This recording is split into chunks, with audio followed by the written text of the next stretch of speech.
Black Star Network is here. Hold no punches. I'm real revolutionary right now. Support this man, Black Media. He makes sure that our stories are told.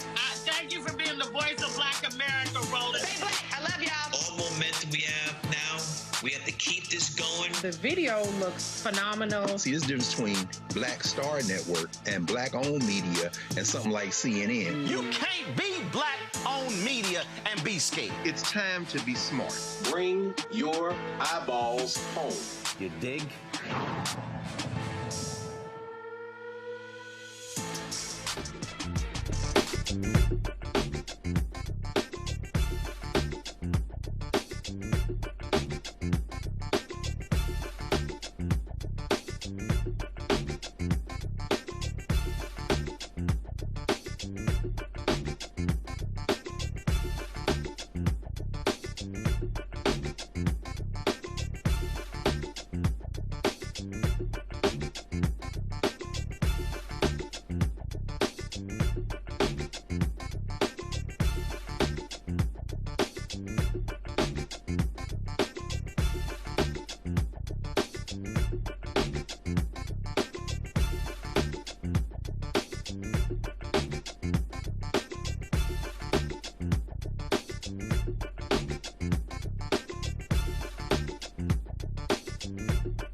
Hey folks, today's Thursday, May 28th, 2026, coming up on Roland Martin Unfiltered, streaming live on the Black Star Network. Lots to break down today. First and foremost, a federal judge is allowing Donald Trump's strange and ridiculous limitation on mail ballots to stand. We'll see what happens next. We'll talk to a voting rights expert on the Lawyers Committee for Civil Rights under law on that very issue. Also, we all know Clarence Thomas is trash, so it's no shock that he refused to side with a black man who is being granted, for a black man who was convicted after the DA in Mississippi got rid of all the black jurors. But the Supreme Court overruled that case, and they're sending it back to the lower courts. We're going to walk y'all through and explain the particular case and how Clarence Thomas is absolutely one of the most anti-black federal judges we have ever had in American history. Also, on today's show, students at Kentucky State University alumni, they're suing the state where they want to change an HBCU to a polytechnic school. We'll talk to them about that on the show as well. And so, Black Star Network Marketplace, we have named that tune. We're going to tell you what this is all about. Folks, it's time to bring the funk on Roland Martin Unfiltered on the Black Star Network. Let's go. He's got it. Whatever the biz, he's on it. Whatever it is, he's got the scoop, the fact, the fine. And when it breaks, he's right on time and it's rolling. Best believe he's knowing. Putting it down from sports to news to politics. With entertainment just for kicks, he's rolling. It's on go, y'all. It's Roland Martin, yeah. Rolling with Roland now.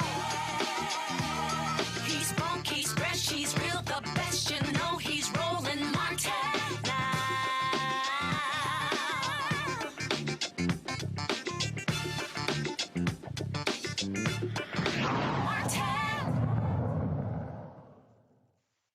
Folks, in April, Republican lawmakers in Kentucky voted to make Kentucky State University a polytechnic institution. That did not sit well with students and alumni. They filed a lawsuit. Joining us right now is James Morris, who's representing the plaintiffs in this case. James, glad to have you on the show. Walk us through what is it that y'all trying to achieve with this lawsuit? Yes, sir. Thank you for having me. So what we're trying to do is to protect the HBCU. We're trying to make sure that we don't have a situation where we switch a liberal arts college or university that has the HBCU from an original 1890 land grant institution into a polytechnic institution, which would be basically nothing more than an extension on a 2-year associate degree program. So we've stepped in 2 different venues. We filed a federal lawsuit under the Title VI of the discrimination laws 1964, and we've also filed a state-based constitutional action for declaratory judgment because the statute was actually adopted illegally by the legislature. So we've got 2 different actions pending at the same time. Okay, so explain to us what this so-called polytechnic school would be. So essentially, is that turning it into a community college? It would still be a 4-year, but what they would do is they get rid of the liberal arts programs. We don't know which ones yet because they have to announce that by Monday, June 1st, which programs they plan on dissolving. But they are basically switching from being a liberal arts, which the Commonwealth of Kentucky guaranteed the federal government that it would maintain Kentucky State University as an HBCU, small liberal arts university. And then it's turning around now, and because it owes over $172 million in underfunding to Kentucky State University over a 23-year period, instead of fixing it as the federal government told them to do through the United States Department of Education, United States Department of Agriculture, instead of fixing it, what they've done is they passed this statute to basically cause the demise of the program as a whole. Because what's going to happen is if you start shutting down programs, students aren't going to enroll, teachers aren't going to come back. This statute also gave unfettered control to the president to terminate any faculty, any staff, does not matter whether they're tenured. It also allows him unilateral control over student enrollment, student re-enrollment. And the problem that we've run into is some of the students that we had in the original lawsuit are facing retaliation now. So what we've done is the second lawsuit in the state courts, we had to go with John Doe or student Doe 1 through 7 because we didn't want to have their names disclosed. Now that is the critical issue here. Now, first of all, what you're talking about in terms of what Kentucky State is owed, that analysis was done that showed that HBCUs were owed billions of dollars, where they were Yes. basically the money that came from the federal government in land grant money was owed to these schools. Tennessee State was one of those schools, Fort Valley State, and others. And we're talking billions of dollars that went to the states, and then they sent that to, frankly, PWIs, predominantly white institutions, and screwed over That's the correct. HBCUs. So you're saying that Kentucky State, they're owed $172 million. They're owed a lot more than that. That was, so just a little history with it. In 1981, the Commonwealth of Kentucky was found to be engaging in intentional discrimination with regard to Kentucky State University. They entered into a series of agreements with the federal government to rectify that problem. That went on through 2009. In 2009, they identified that they were still in violation of the de jure discrimination segregation by keeping it separate for the PWI versus the HBCU.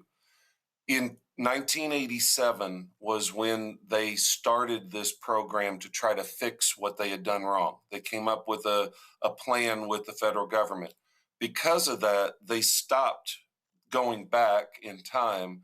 In 1987 forward was the only time that the federal government looked at with $172 million. The other thing that the federal government didn't do is it stopped in 2020. So the time period we're looking at is only 1987 to 2020. So from 21, 22, 23, 24, 25, and now 26, you are looking at around $10 to $15 million a year that has been withheld. We had today, just so you know, we had to file a reply today on our request for a temporary injunction. And the government's position is, well, we loaned them $23 million 2 years ago, and now they need more money. They don't have enough money. So we think that this should just be shut down and go to a polytech school. And our principal argument in this is you caused this because you withheld $10 to $15 million a year, and all you did was loan them $23 million in 2023 with interest, demanding it be paid back. So one second. I want to 1 second.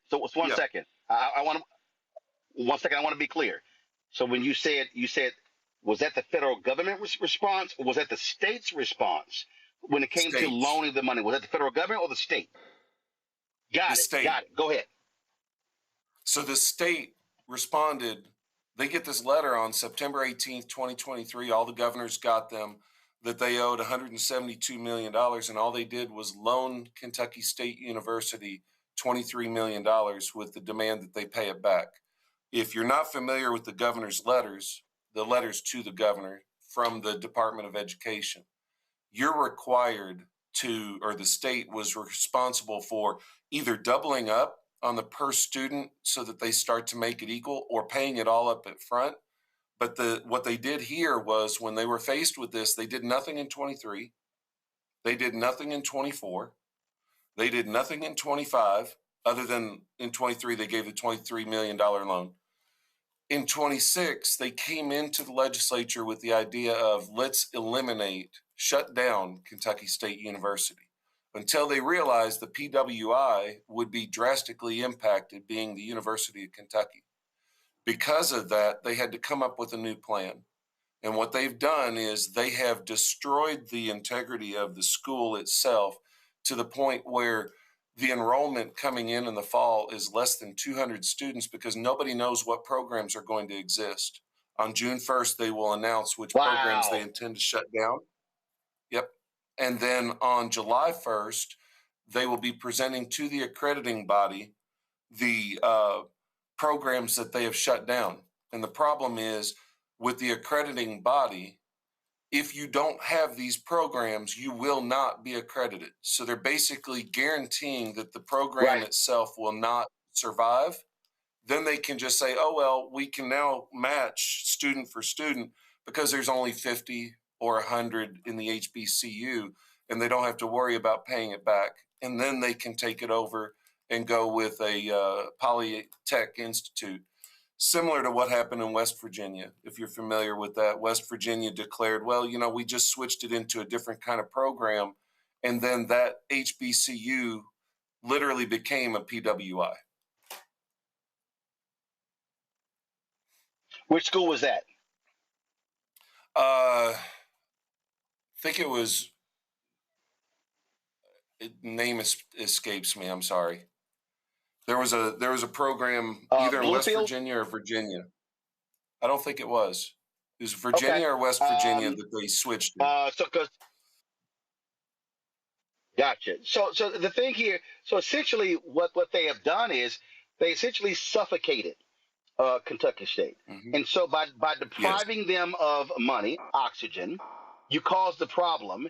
And then you say, well, you got a problem, so therefore might as well shut you down, when they're the ones who cause the problem. It's the same thing in Tennessee. These Republican lawmakers complaining about Tennessee State, oh, you're having to put students in dorms. Well, guess what? If Tennessee State wasn't deprived of the $500 million, they could have been able to build new facilities to be able to house the students in the capacity. Now, you said that University of Kentucky would have been impacted. Explain how. Well, because the federal government has the ability to give the funding to both land grants. And if you start screwing around with the federal government, they can start pulling on some of the grant monies that they give to the states. So if you're supposed to be taking this money from the federal government, making sure to give money both to UK and to KSU in our situation, because they are the land grant universities. Yep. If you're not doing it in accordance with the federal government's requirements, they can step in and start to impact the PWI, University of Kentucky. They couldn't risk that because that is the flagship university for the state. So that was the decision made. And this is, this doesn't just impact future students or current. This impacts the alumni. This impacts the community. This impacts the African-American community itself, but it also impacts the state at large, because KSU provides quite a bit of education to a lot of diverse groups. But the way that they're handling this is basically just shoving it down everyone's throat. One thing that I don't know came out in the filings that I think is critical. There was a bill introduced in the Senate, the Kentucky Senate, as a branch budget recommendation bill. That branch budget recommendation bill went from January through February through March into April with nothing done. It was just a branch budget and went to the committee. It got read twice in the Senate, which is a requirement we have. Then when they decided to adopt it, they substituted this Kentucky State University language, which didn't exist at all. They adopted it with the old title, no reference to Kentucky State University in the title, no reference to an emergency, adopted this new statute that's all Kentucky State University specific, which is illegal under Kentucky law too. You can't have individualized statutes. You have to be general with your statute. Then they changed the law after the Senate passed the bill. They changed the title of the law to be Kentucky State University declaring an emergency. So nobody had an opportunity to truly address this because it got adopted with a fake name. I called it a Trojan horse bill. Literally everything was a different bill until the day it got adopted by the Senate, and they took a 1-paragraph, 4-sentence budget recommendation bill to be then a 7-page Kentucky State University specific change of everything related to the liberal arts university. So that's the basis for the state action. Look, we've been covering these issues in so many different states. The reality is I covered what took place in Maryland. It was a 13-year lawsuit where the HBCUs came up with creative majors, and then the white institutions then duplicated. The state allowed them to do so. Then impacted the HBCUs. And so they eventually, of course, they should have gotten $2 billion or more. And then the state finally settled after like multiple governors. And this is what we've seen. And when these states, in these red states, Kentucky, Tennessee, Georgia, Alabama, Mississippi, Mississippi was a lawsuit. Alvin Chambliss was the lawyer. Alabama. And what I've said to black lawmakers and others in North Carolina is that what has to happen, especially these billions owed, what really should, and I've said this to very high net worth African Americans, I said what really needs to happen is there needs to be a major fund in hiring of multiple law firms and literally suing every single one of these states that owe all of these institutions, because you can't complain about their facilities and their graduation rates and things along those lines when you've literally been depriving them of upwards of $20 billion. Yep. Yeah, I mean, you take away their finances and then you say, why can't you make things work? Why don't you have the finances? Well, because you took it away. And my comment to a local press here when I was asked was, if you took $15 million away from University of Kentucky every single year for 20 years straight, guaranteed it would impact them. They're a lot bigger than Kentucky State University and most HBCUs. But yes, Maryland, it took a long time. Florida A&M with the issues there, it's taken a lot of time fighting that, and there were some missteps there as well. We're seeing that the states are trying to maneuver around this in ways that I believe are improper. My son was a graduate of Kentucky State University, so I take this personally. And the impact of what the funding, the lack of funding, the lack of academic credentials, the lack of having proper advisory oversight, it impacts every student there and every alumni there. And to find out how much this was and that no activity was taken other than let's just shut down the university. Oh, we can't. So let's figure out a way to shut it down. We'll just choke it to death. Like you said, we'll just deprive it of oxygen until the point it can't survive. And then nobody can blame us for shutting down the HBCU. Absolutely. And so this is, and unfortunately, there's an administration now in Washington, D.C. That is extremely anti-black. They don't care about HBCUs, even though Donald Trump runs around talking about how he's done so much for HBCUs. And so that's the other problem that you're having to face. Whereas before with Biden Harris, I mean, you had a strong Department of Education that stood by HBCUs in fights like this. You know, the one saving grace that we have here is, you know, Governor Beshear signed this into law. Yep. He's trying to run, or exploring, let's call it, a presidential run. We were shocked that he signed this into law, given the fact that he was going to be vetoed or override his veto. He could have vetoed this. It would have been overridden, and he could have just said, you know, I did everything I could. But instead, he actually signed it into law as it was being shoved through the House and the Senate and the General Assembly passing it. He just signed it. And I think that's going to be a black eye for him. I think he needs to come forward and address it. And we're hoping that it creates some issues where he has to actually address this and not ignore it. Well, I can guarantee you this. If Governor Beshear plans on running for president, he's going to have to do a lot of media interviews, considering this is the only black-owned and the largest black-owned digital news network. This is one of the places he's going to have to talk to. And I can guarantee you he is going to be questioned about signing this very thing if he ever appears on this show. I hope so. I'd love to debate him on there. Have me on there with him. Oh, just trust me, he's going to have to answer those questions. James, please keep us abreast of what happens with this lawsuit, because, again, this is not just Kentucky State. This is every single one of these HBCU land-grant institutions that were deprived. It was by pure racism, discrimination, but they took that money that was supposed to go to HBCUs from the federal government, and they purposely gave it to white land-grant institutions, and they deprived these HBCUs of the resources. And as we discussed, then complained about why aren't you doing so well? Why are your finances disarray? Exactly. Why are your facilities in disarray? Well, when you deprive me of money, what the hell do you think is going to happen? Exactly. I fully agree. All right. I appreciate it, sir. your Thank time you so very much. today. Folks, we're going to take... You're welcome. Yep, absolutely. Good luck with the suit.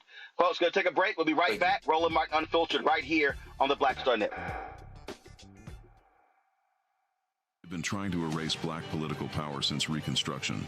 Now the Supreme Court is helping them finish the job. First came Shelby County versus Holder in 2013, the ruling that gutted the Voting Rights Act. Then came Brnovich in 2021, another ruling, another piece torn away.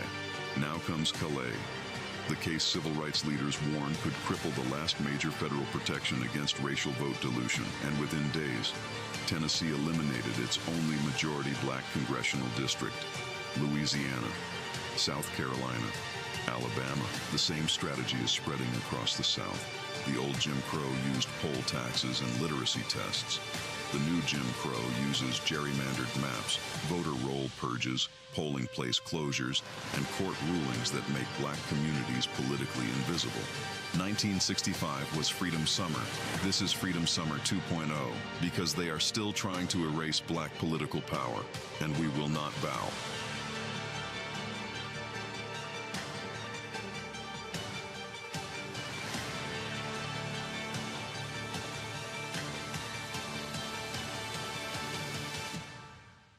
With medicine and science under attack, I want to keep you and your family informed and healthy.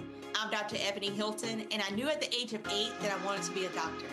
So I studied hard and became the first African-American female anesthesiologist hired at the Medical University of South Carolina since its opening in 1824.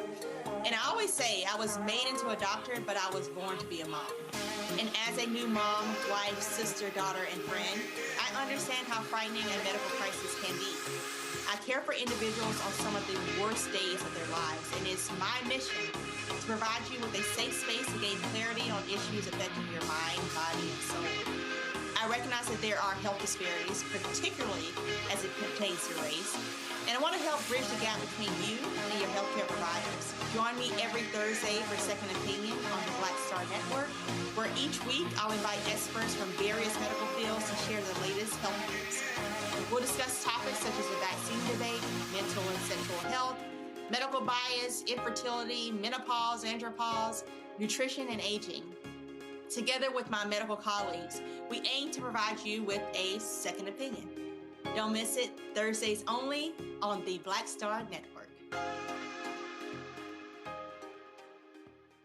Hatred on the streets, a horrific scene, a white nationalist rally that descended into deadly violence. White people are losing their damn minds. As an angry pro-Trump mob storms the U.S. Capitol, we've seen shooting. We're about to see the rise of what I call white minority resistance. We have seen white folks in this country who simply cannot tolerate black folks voting. I think what we're seeing is the inevitable result of violent denial. This is part of American history. Every time that people of color have made progress, whether real or symbolic, there has been what Carol Anderson at Emory University calls white rage as a backlash. This is the rise of the Proud Boys and the Boogaloo Boys. America, there's going to be more of this. Here's all the Proud Boys, guys. This country is getting increasingly racist in its behaviors and its attitudes because of the fear of white people. The fear that they're taking our jobs, they're taking our resources, they're taking our women. This is white fear.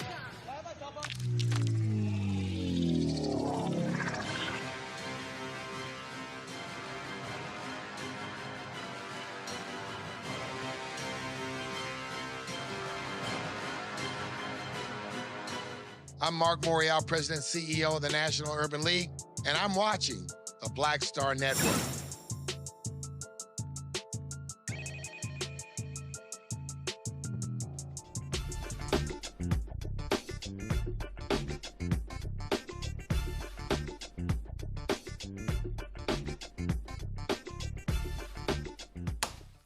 Folks, my panel on this Thursday, glad to have them here. Dr. Greg Carr, Department of Afro-American Studies, Howard University, joining us out of Washington, D.C., Reese Colbert, host of the Reese Colbert Show, Sirius XM Radio. You can catch it every single Saturday.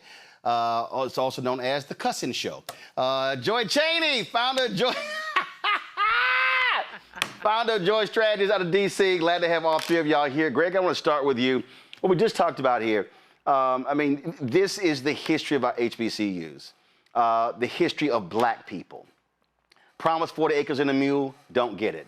Black people, formerly enslaved people of African descent, put their money together. White philanthropists and others, abolitionists, create these institutions. They starve them. They become state institutions. They freeze us out of white schools, separate but equal, create these other schools, don't give the money, deprive us of the money in the 50s and the 60s and the 70s and the 80s and the 90s and 2000, and then want to demand, why aren't you graduating these students? Well, guess what? When black people aren't getting the resources when it comes to the jobs, then they can't send their kids to school the way white folks do. Students are coming out of HBCUs with more debt than white students. Black kids also going to HBCUs, dropping out. And so when you hear these people criticizing, well, why can't they graduate? Obama got criticized and ripped for people by this.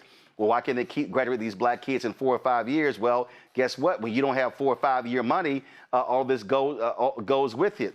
Thank God you have a white philanthropist like Mackenzie Scott, who is handing out billions of dollars and is not saying, name buildings after me, put me on the boards, and making it, allowing them to do it where there are no restrictions. But these institutions, again, deprived of billions of dollars. People have to, and I just still fundamentally believe, Greg, that what should be funded is a massive HBCU legal fund to sue every single one of these states in order to try to get this money. Otherwise, we're having the exact same conversation over and over and over again. Sure, I was down there with InvestFest, the thing that Robert Smith put together in Atlanta. That was great and wonderful. Hey, let's create this black fund. I get trying to raise $1 billion for HBCUs, but it's $20 billion they're owed. My deal is let's go after the money they're owed. Absolutely. And I think that fund should be at least partially directed and anchored in a strategy that requires the historically black colleges and universities with law schools to put together teams of faculty, students, and alumni to be a collective HBCU law think tank. Well, first of all, remember, the law school, unfortunately, the schools can't be a part of the lawsuit because they're states. Remember, that's what happened in Maryland. So explain what you're talking about there, because remember, Maryland was like, we support it, but because we're a state, we can't really be a part of it. So explain that. No. I was speaking very specifically to your call for combined effort. Got it. It's not joining the lawsuits. It's Texas Southern and FAM and Southern University, Miles College in Alabama, Howard, of course, North Carolina Central should contribute faculty and students and alumni to a think tank akin to something like ALEC or something to be able to think through these issues. Mm-hmm. So whoever's going to be up, whoever's going to be, you have all that brain power. This is long overdue. So I was just talking very specifically. That conversation you had there with Attorney Morris, I think, was very important for a couple of major reasons. And thank you, as always, for evoking the warrior, Alvin Chambliss, because it's the Ayers versus Fordyce case. And I read the complaint with great interest because I was in school at Tennessee State when the Geyer settlement was reached, the stipulation of settlement. These hillbillies wanted Tennessee State to lose its racial identity. All of this, of course, goes back to the Civil Rights Act of 1964, where we talked about Title VI over and over again. It's talked about in the complaint. It comes down to this. I don't go too long, but that conversation you all were having is very important. They, as he said, are still trying to attack black institutions, but they can't do it federally because these 1890 land-grant institutions have in their missions this very clear purpose. Title VI requires that there not be a dual system of higher education, and that includes program duplication, as you reminded him in the Maryland case. They go out and just say, you can't, Morgan now has an executive MBA program, and then here come Maryland, you can't do that. And so that was part of that settlement there. But it comes down to this, and let's just tie it to the real issue we have. There's a political lane in this. Kentucky has clearly violated the law. They changed the mission statement, moving, as he said, from liberal arts to four-year residential polytech. That's a violation on its face. They can't survive a legal challenge, but while they're fighting in the courts, the political issue is this. And Andy Beshear, I understand why you signed it. You're also signing your damn political death warrant, Mr. Hillbilly Adjacent White Nationalist, Governor of Kentucky. But he signed it because he couldn't stop it, understood that. He can't explain it to us, but here's the thing. Politically, if we do what we need to do and handle our business, and I'm confident that momentum is building, if we then can get that House of Representatives flipped, the Senate flipped, and then in 2 years take the presidency, the pressure that Kristen Clark and them were putting on them resumes. Because when you read the complaint, they already had them there, and they said you can't diminish resources to Kentucky State or any of these HBCUs.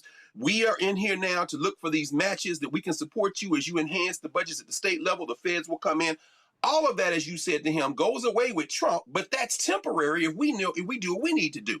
So the key here finally in the courts is to tie them up in the courts so we can at least get past the next election cycle.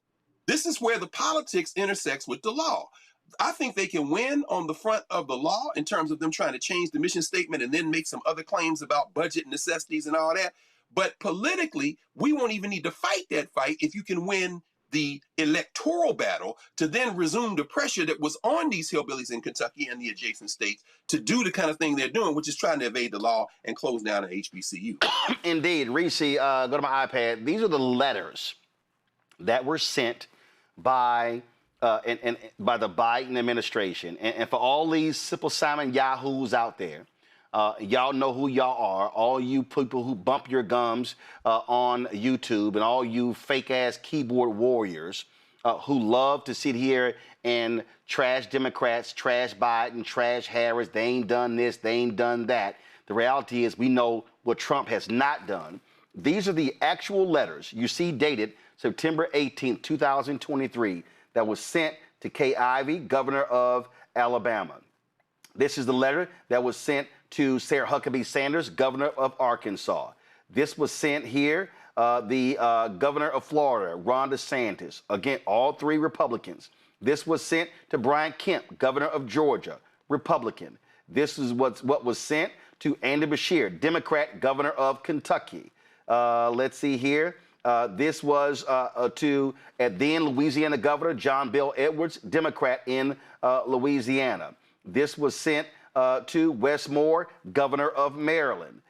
This was sent to Democrat in Maryland, Tate Reeves, Republican in Mississippi. Let's go. I'm going to keep going here. Mike Parson, governor of Missouri, Republican. Let's see here. Kevin Stitt, governor of Oklahoma, Republican. Henry McMaster, governor of South Carolina, Republican. Bill Lee, governor of Tennessee, Republican. Greg Abbott, governor of Texas, Republican. Right here, Glenn Youngkin, then governor of Virginia, Republican. Jim Justice, then the governor of West Virginia, now United States Senator for West Virginia, Republican. Roy Cooper, then governor of North Carolina, Democrat. Okay, those were all the letters. And when you read these letters, they walk through and where they name what took place, the Moral Act. They mentioned North Carolina A&T. Here's a perfect example. You'll see it's right here. These HBCU Partners Act.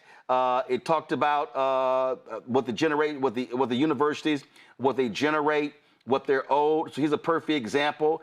They say here, North Carolina. And again, I need y'all to listen to people who are watching and listening. They calculated that due to the unequitable funding of the 1890 institution in your state has caused a severe financial gap in the last 30 years alone. It says that North Carolina A&T alone is owed $2,799,934,848. And when you go through here, they lay out in here, Reese, the numbers. That was North Carolina A&T. You see right here, this is the letter that was sent to West Virginia. It says that right there, look at this right here. This is West Virginia State University, owed $852 million. And then when you go in here and you see the next state, you see Virginia State. Virginia State owed $277 million. Prairie View A&M in here. I'm looking for the number what PV is owed.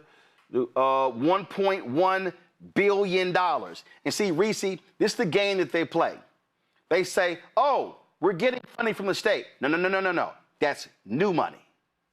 No, what they're saying is these HBCUs are owed money from 1987 to 2020, not new money. So what I've been saying is, no.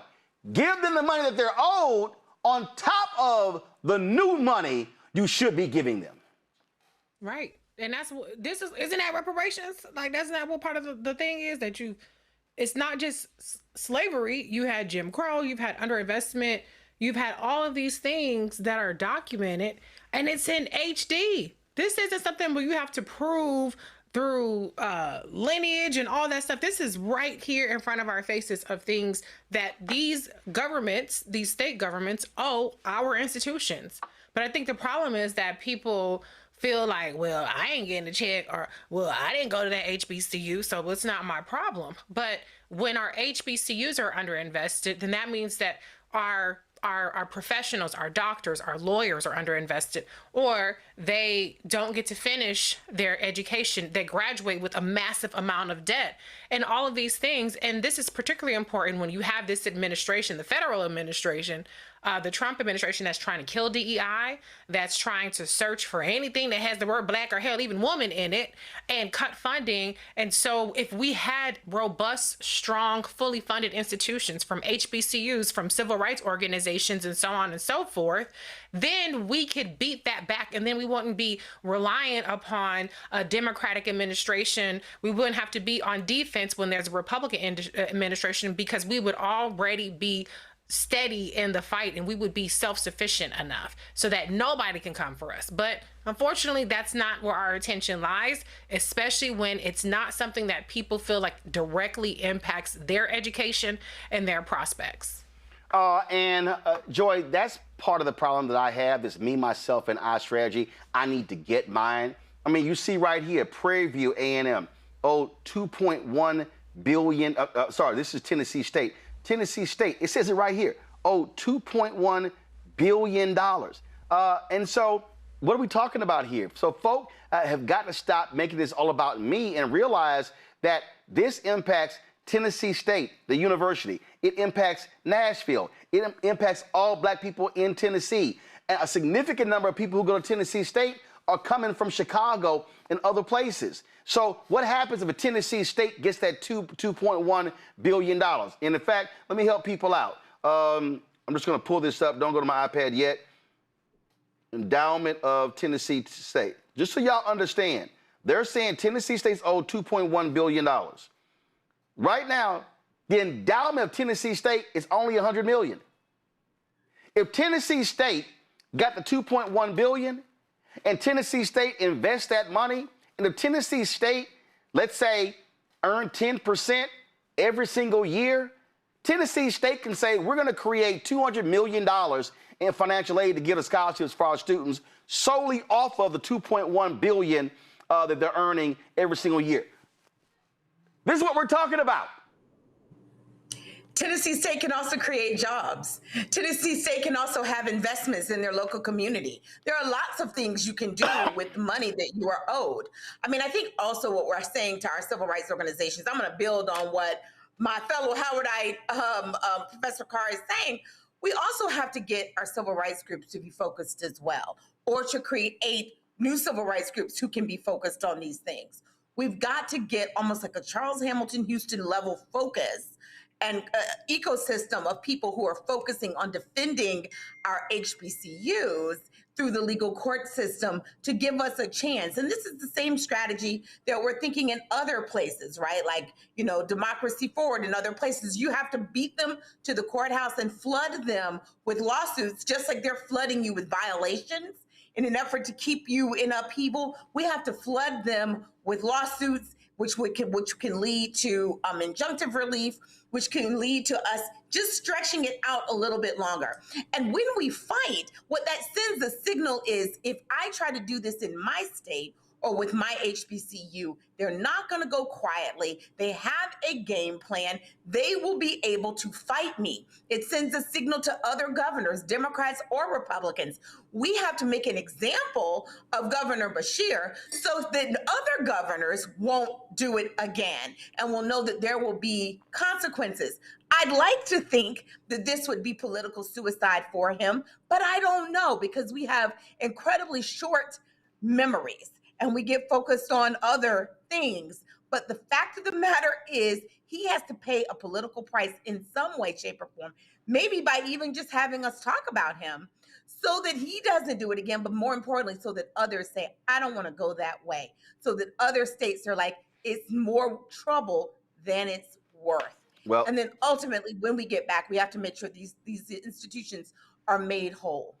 Listen, I totally get it with the civil rights groups. For instance, Lawyers Committee for Civil Rights Under Law, they were involved in that Maryland suit, but you had other law firms involved. I just think what has to happen is there has to be a massive fund that is funding all of these law firms in each one of these states and suing every single one of them to recoup that $13 billion. All right, folks, let's talk about voting. A federal judge has just cleared the way for potentially sweeping changes in how elections are run shortly before this year's midterm elections. U.S. District Judge Carl Nichols, a Trump appointee, will not do anything about the twice-impeached, criminally convicted felon-in-chief Donald Trump's executive order creating a federal voter list and limiting mail voting. Judge Nichols rejected the request by Democrats and civil rights groups who argued that Trump's order will likely be found unconstitutional because the states and Congress, not the person occupying the Oval Office, can have the power to set the election rules.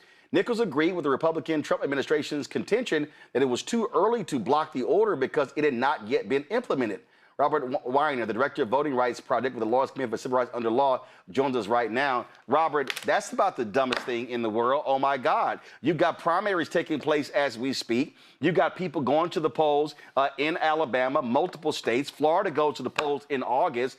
State officials got to get ready for the elections. One of the reasons why the judge in Florida said he wasn't blocking Ron DeSantis' new map because, oh, we're 3 months away from our primaries and the election mechanism is already being put in place. What the hell is this federal judge thinking?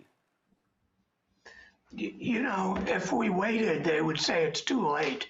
So, in a sense, you can't win, but we will win.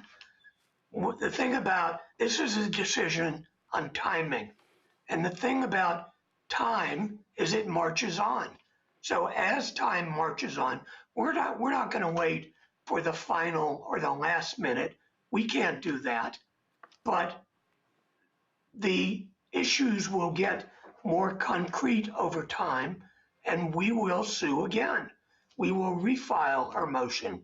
We will not wait to the last minute, and we will prevail. We're not giving up. We're not going away. We will continue this effort to make sure that every person who wants to vote by mail can vote by mail.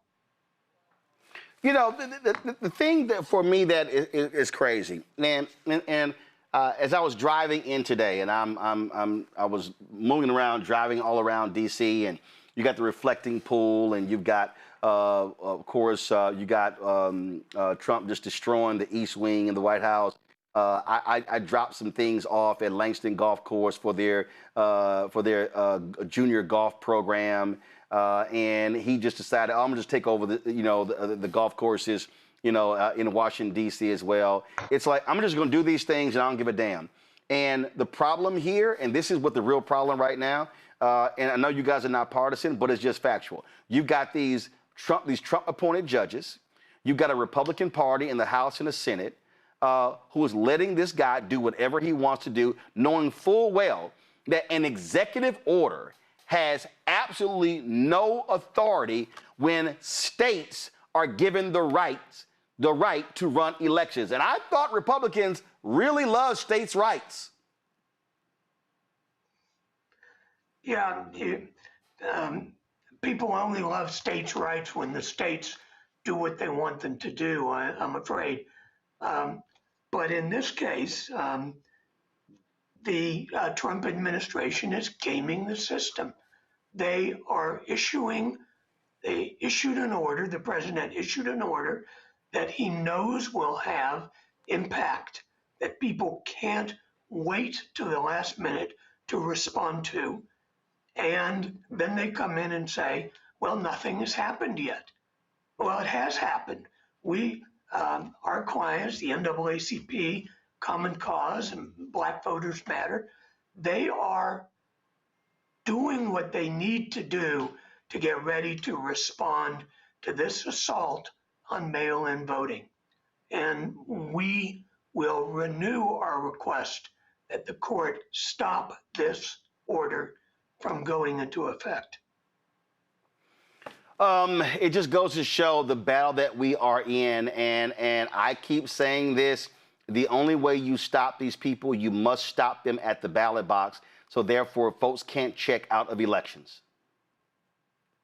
Absolutely. The most important thing is to vote, but this administration is trying to make these votes not count, to make this election not count.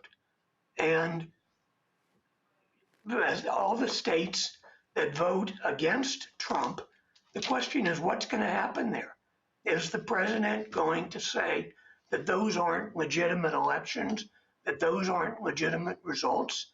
Is he going to create chaos so that he can use the chaos he created as an excuse for not counting legitimate votes of people when we get to election day?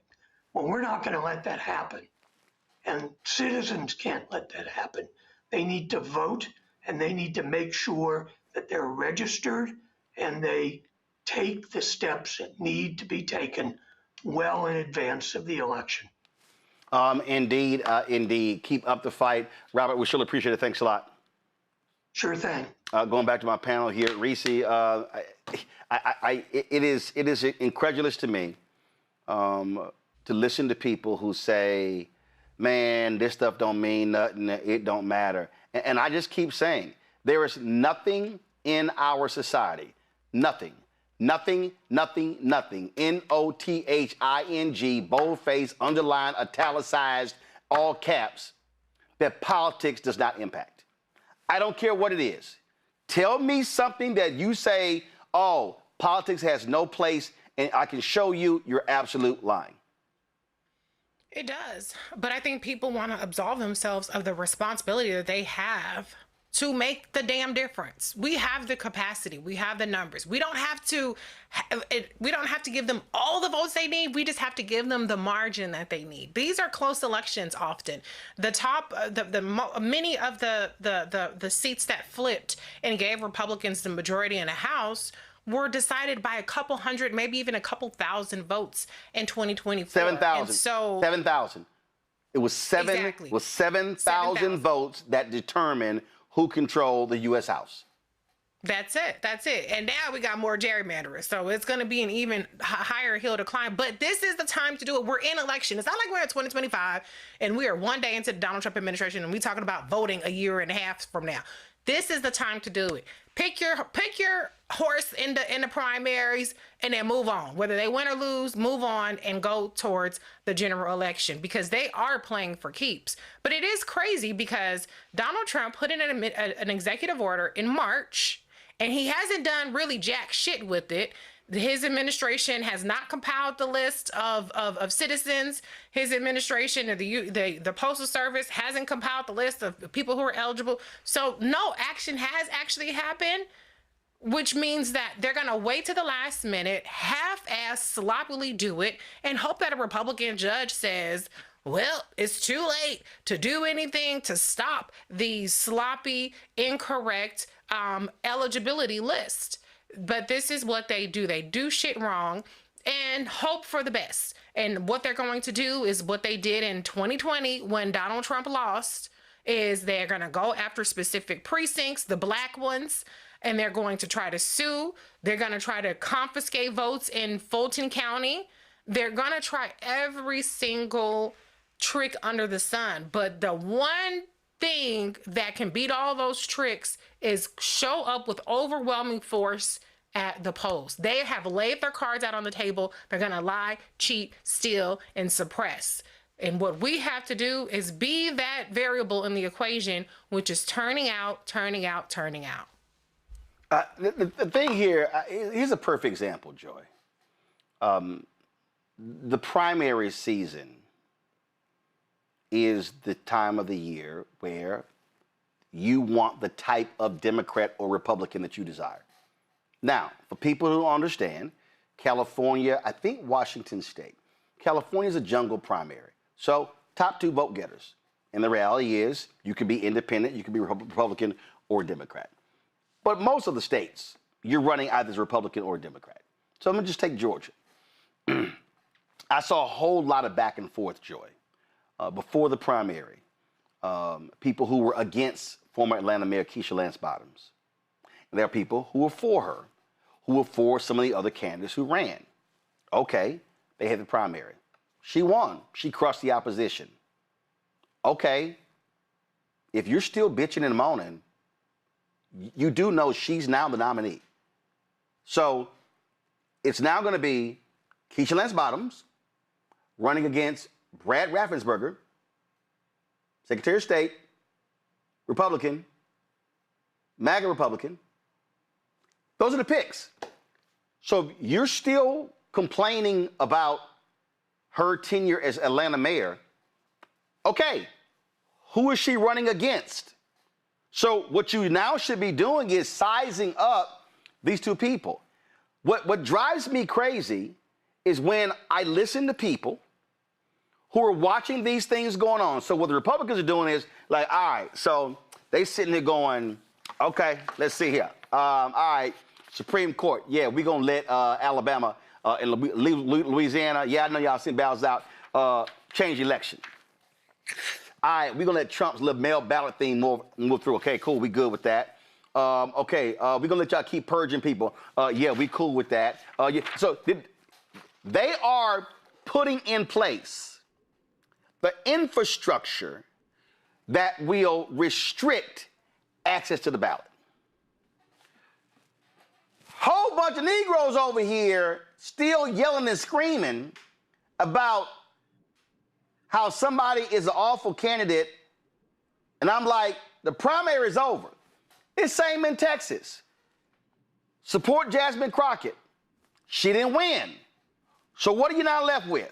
It's Tallarico and the corrupt, absolutely corrupt, evil Ken Paxton. You know what Republicans are doing right now? They're saying, damn, I hate Ken Paxton, but I will pick him over Tallarico any day. But you got folks over here still bitching about a primary that happened in March. We in May. So I'm like, y'all better get in the game, because you know what Republicans are doing? They're coalescing behind that corrupt, evil, cheating, maniacal, deranged MAGA Ken Paxton.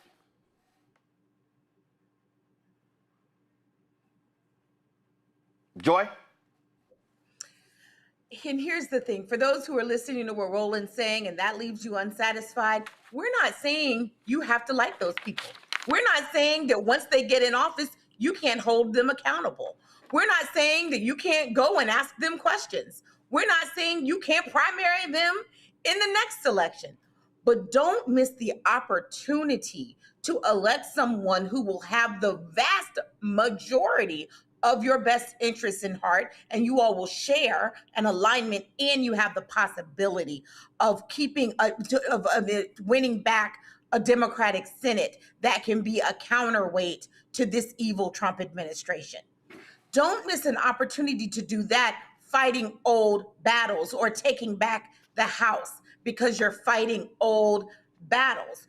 And, yes, absolutely, it doesn't have to be everybody. It only has to be enough. But because we don't know what that'll be, we have to flood the zone. We have to flood the zone. We have to vote so much that when they try to disenfranchise us, we still have enough votes.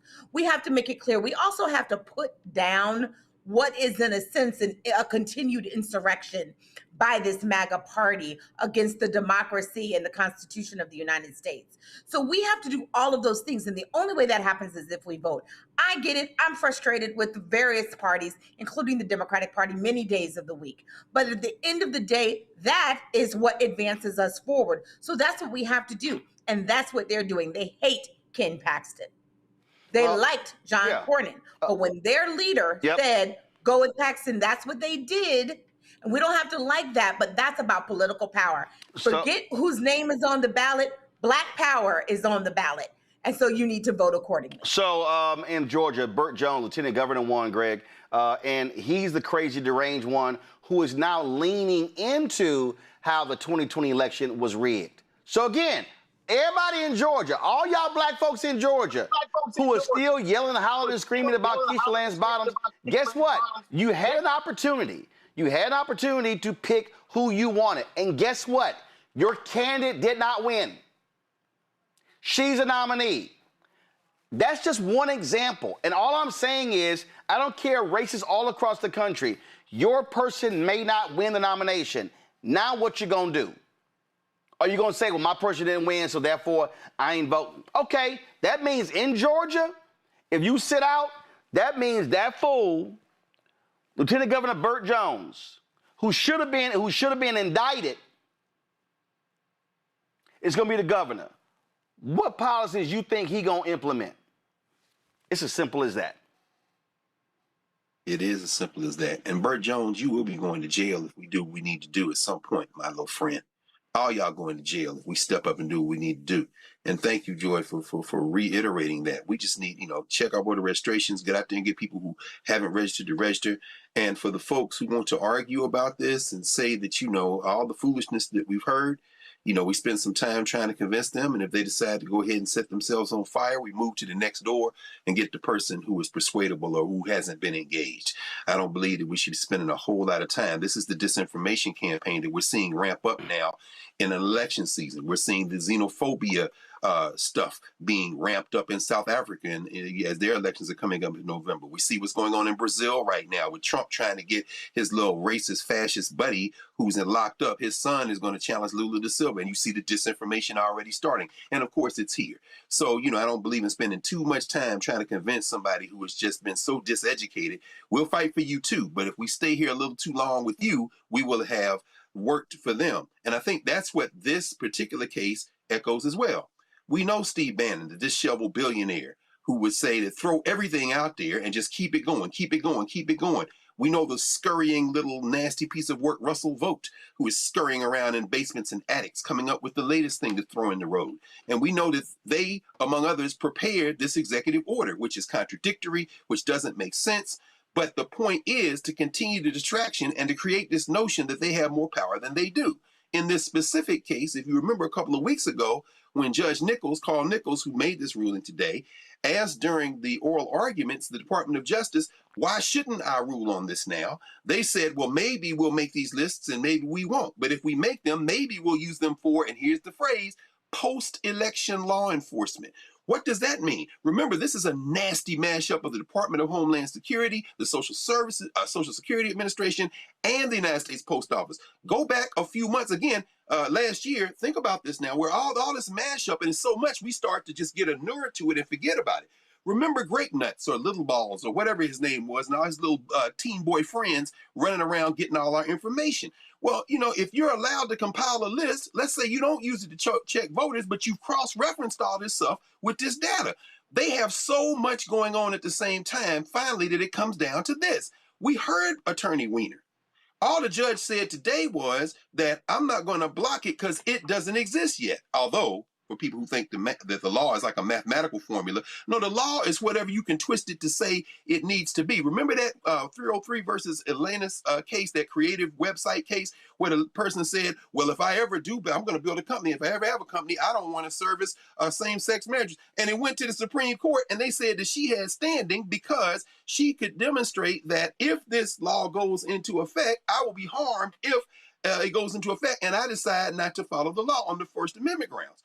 Well, in this case, you can distinguish it, but at the same time, the judge could have very easily said, if you make this list, it will be unconstitutional. That was the judge's ruling. But again, as Weiner said, the minute they make a list and try to enforce it, everybody's going back to court, and now you got to rule on the merits. This really wasn't a setback. The point is they want to create the illusion that they have all this power.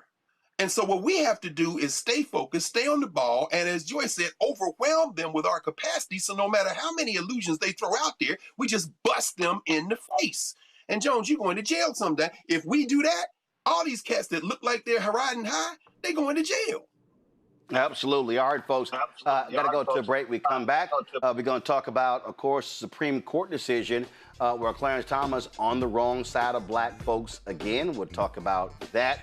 We're also going to talk about Apple. What's up with Apple Store disenfranchising workers, especially black workers who want to unionize? Yeah, we buy a lot of Apple products, but they don't give a damn about workers. We're going to talk to one of those next. So don't forget, we all support the work that we do here at Roland Martin Unfiltered and the Black Star Network. Our goal is to get 20,000 people contributing on average $50 each a year. That's $4.19 a month, 13 cents a day. Let me be perfectly clear. You're not going to see the Kentucky State lawyer on Abby Phillips' show on CNN or any other network shows on CNN or MS Now or Fox or ABC or NBC or CBS. You're not going to see that voting rights story. You're not going to sit here and see them talking to these Apple workers. You're not going to see them talking about the Supreme Court ruling. Why am I saying all of this? I'm just going to be real. You see more black experts, more black guests, more black panelists on this show than you see on those networks in a whole week. So the question is, when are we going to support our own media? When are we going to be sure that black-owned media exists? I'm gonna go ahead and say it. I ain't got a problem. Black Enterprise laid off 15 freelancers. Blavity made some cuts as well. NNPA is having issues. So when we say black-owned media covering stories, where are they? The Carmelo Anthony trial starts next week in Dallas. How many black-owned media people are going to be covering that trial? I'll wait. We'll be there. The point I'm making is we cannot put our fate in somebody else's hand. So when you support this show, you're supporting the 17 people who work for this network and the 6 shows and what we're trying to build. So if you want to contribute via Cash App, use the Stripe QR code. Again, folks give 50. Some people give more, give less. We appreciate all of it. Use the Stripe QR code. You see it right here. If you're listening, go to blackstarnetwork.com. If you want to contribute via cash, do the checks and money order, make it payable to Roland Martin Unfiltered, P.O. Box 57196, Washington, D.C. 2003 7-0196. PayPal's R Martin Unfiltered, Venmo RM Unfiltered, Zelle, Roland at RolandSMartin.com, Roland at RolandMartinUnfiltered.com. All right, folks, let me tell you about Chapter. Now, if you're in Medicare or about to be, the system is not set up to work for you. Too much fine print, too many plans, and too many people making money off of your confusion. And look, we're used to this. We're no strangers to systems that don't have our best interests at heart. But we don't have to accept it when it comes to Medicare. That's why I'm telling you about Chapter. Their advisors are independent and honest. In fact, they're the only Medicare advisors that compare every plan nationwide. And they're focused on one thing: what works for you. If there's a better plan out there, they'll find it. If you're already in the right one, they'll tell you that too. There are no games. Just last year, people who switched with Chapter saved an average of $1,100. It's 20 minutes and a real person. It's completely free. My parents actually have already called. My mom sent me a text. Folks, give Chapter a call at 724-264-8281, 724-264-8281, and connect with someone you can trust. Folks, these are the kind of services that we need for our audience here at Roland Martin Unfiltered and the Black Star Network. So call Chapter right now, 724-264-8281. A decade of love, joy, and power. Black Voters Matter is 10 years old, and we are just getting started. This is love with a purpose. This is Black joy in motion. This is unstoppable power. Across campuses, neighborhoods, and back roads. Let's go! We show up not just to vote, but to be seen, to be heard, to belong.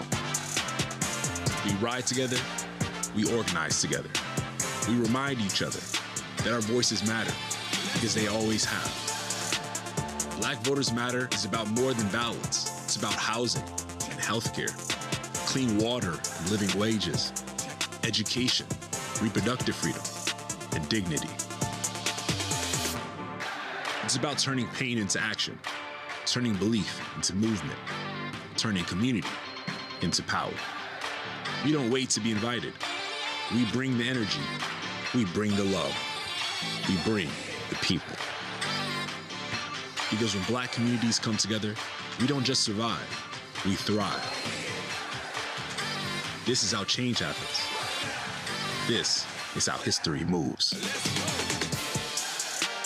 We organize, we build, we win.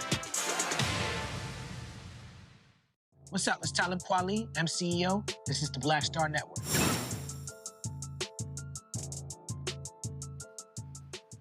Folks, let's talk about Apple. If we pull up right now, give me 1 second. I'm just going to show y'all this here so I can put into context our next conversation. How much is Apple worth? This is interesting, y'all. I just want y'all to understand. Henry, go to my iPad. This is the closing stock price of Apple stock today. Up $1.66. One share of Apple stock is worth $312.51. The market cap of Apple is $4.59 trillion. Let me say it again. $4.59 trillion. So, with that in mind, why is it that Apple wants to shut down a store in Towson, Maryland? This is a piece here from 9 to 5 Mac. Union workers protest Apple's planned Towson store closure. And it says right here that Apple is going to close 3 stores: Apple Towson Town Center in Towson, Maryland, Apple North County in Escondido, California, Apple Trumbull in Trumbull, Connecticut. They say that they're located in malls affected by, quote, the departure of several retailers and declining conditions. Well, guess what? The Towson store became the first Apple retail store in the United States to unionize. The folks at I Am Union, they actually responded to this. They accused Apple of discriminating against workers at that Towson store, saying that many of those workers are African American. Joining us right now is Eric Brown. He is the leader at Apple Towson. He's vice president of Local 4538. Eric, glad to have you here on Roland Martin Unfiltered. I purposely showed that because when we talk about Apple being worth, I mean, the market cap is $4.59 trillion. I'm going to show this, the next one. Give me 1 second. Starbucks, which has been, of course, pushing back against stores that unionize. The Starbucks, their market cap, $114.82 billion. We can go down the line, these companies that are worth billions upon billions of dollars, and they have been fighting desperately to keep workers from unionizing. Yeah, that's correct. That's correct. That's absolutely correct. Exactly what you said. Walk us through that. How many workers in Towson are impacted? So anywhere between 70 and 90 right now. A lot of us, and to your point, that article that you read, it showed that there are 2 other stores that are closing as well.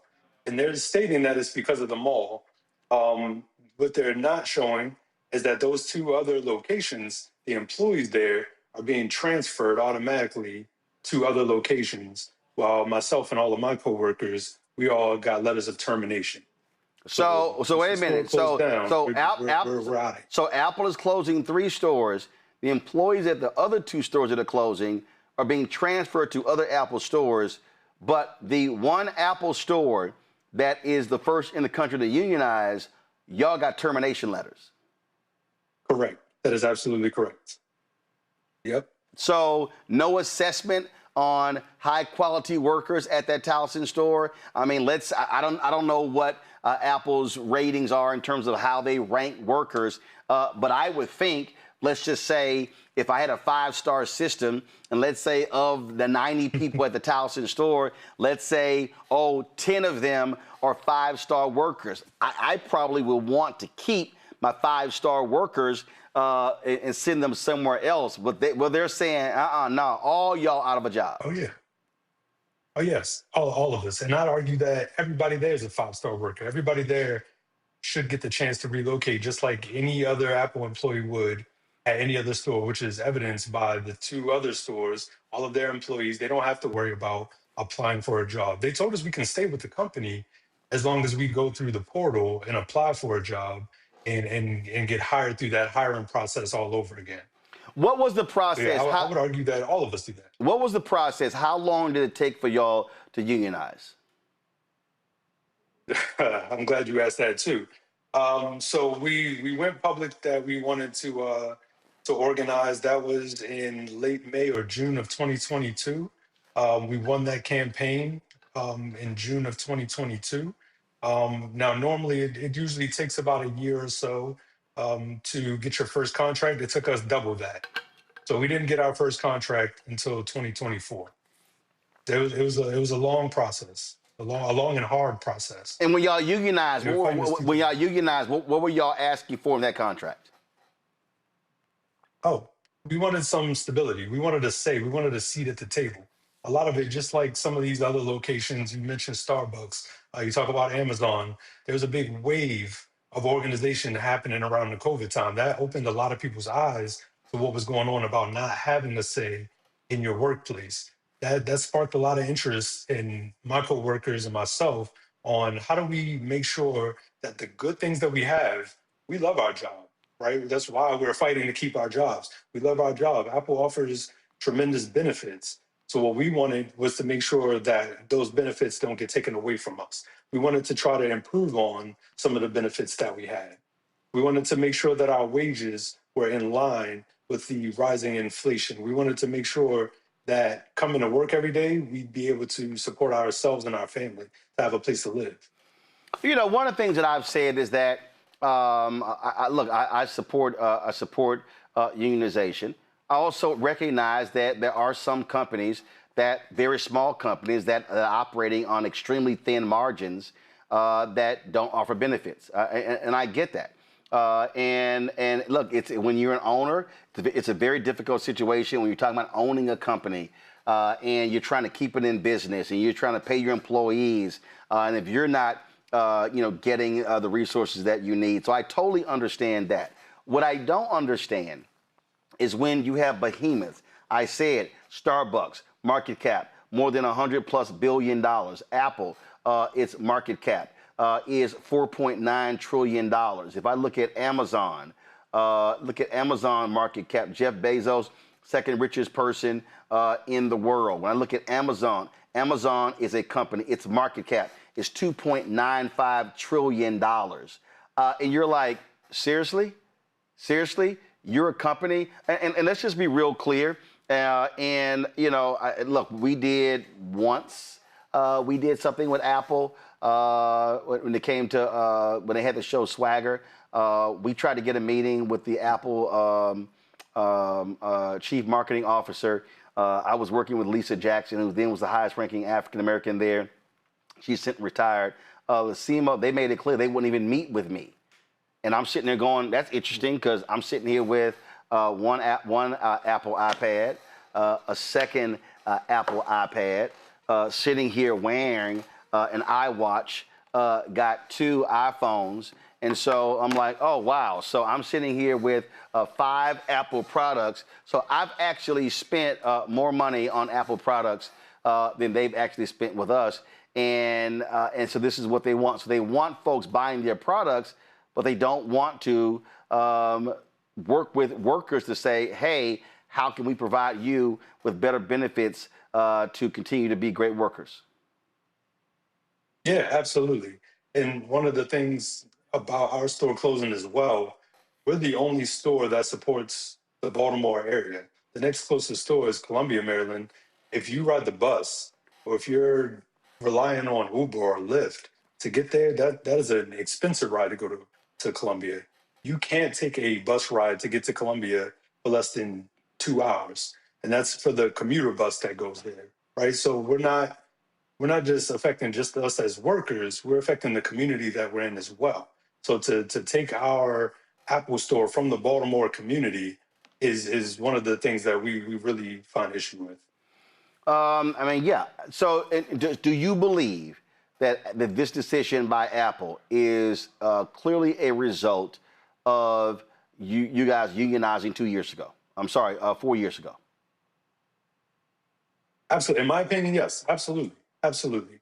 If we weren't, there would be no issue with us transferring to those other stores, right? They're saying there's an issue with the mall. Apple has the resources to make another store outside of the mall, to keep a store in the community. So, and in the time being, while they decide where they want to go in the community, all of us shouldn't have to worry about our jobs. I shouldn't have to worry about how I'm going to feed my family. I just had a son 2 weeks ago, 2 weeks today, actually.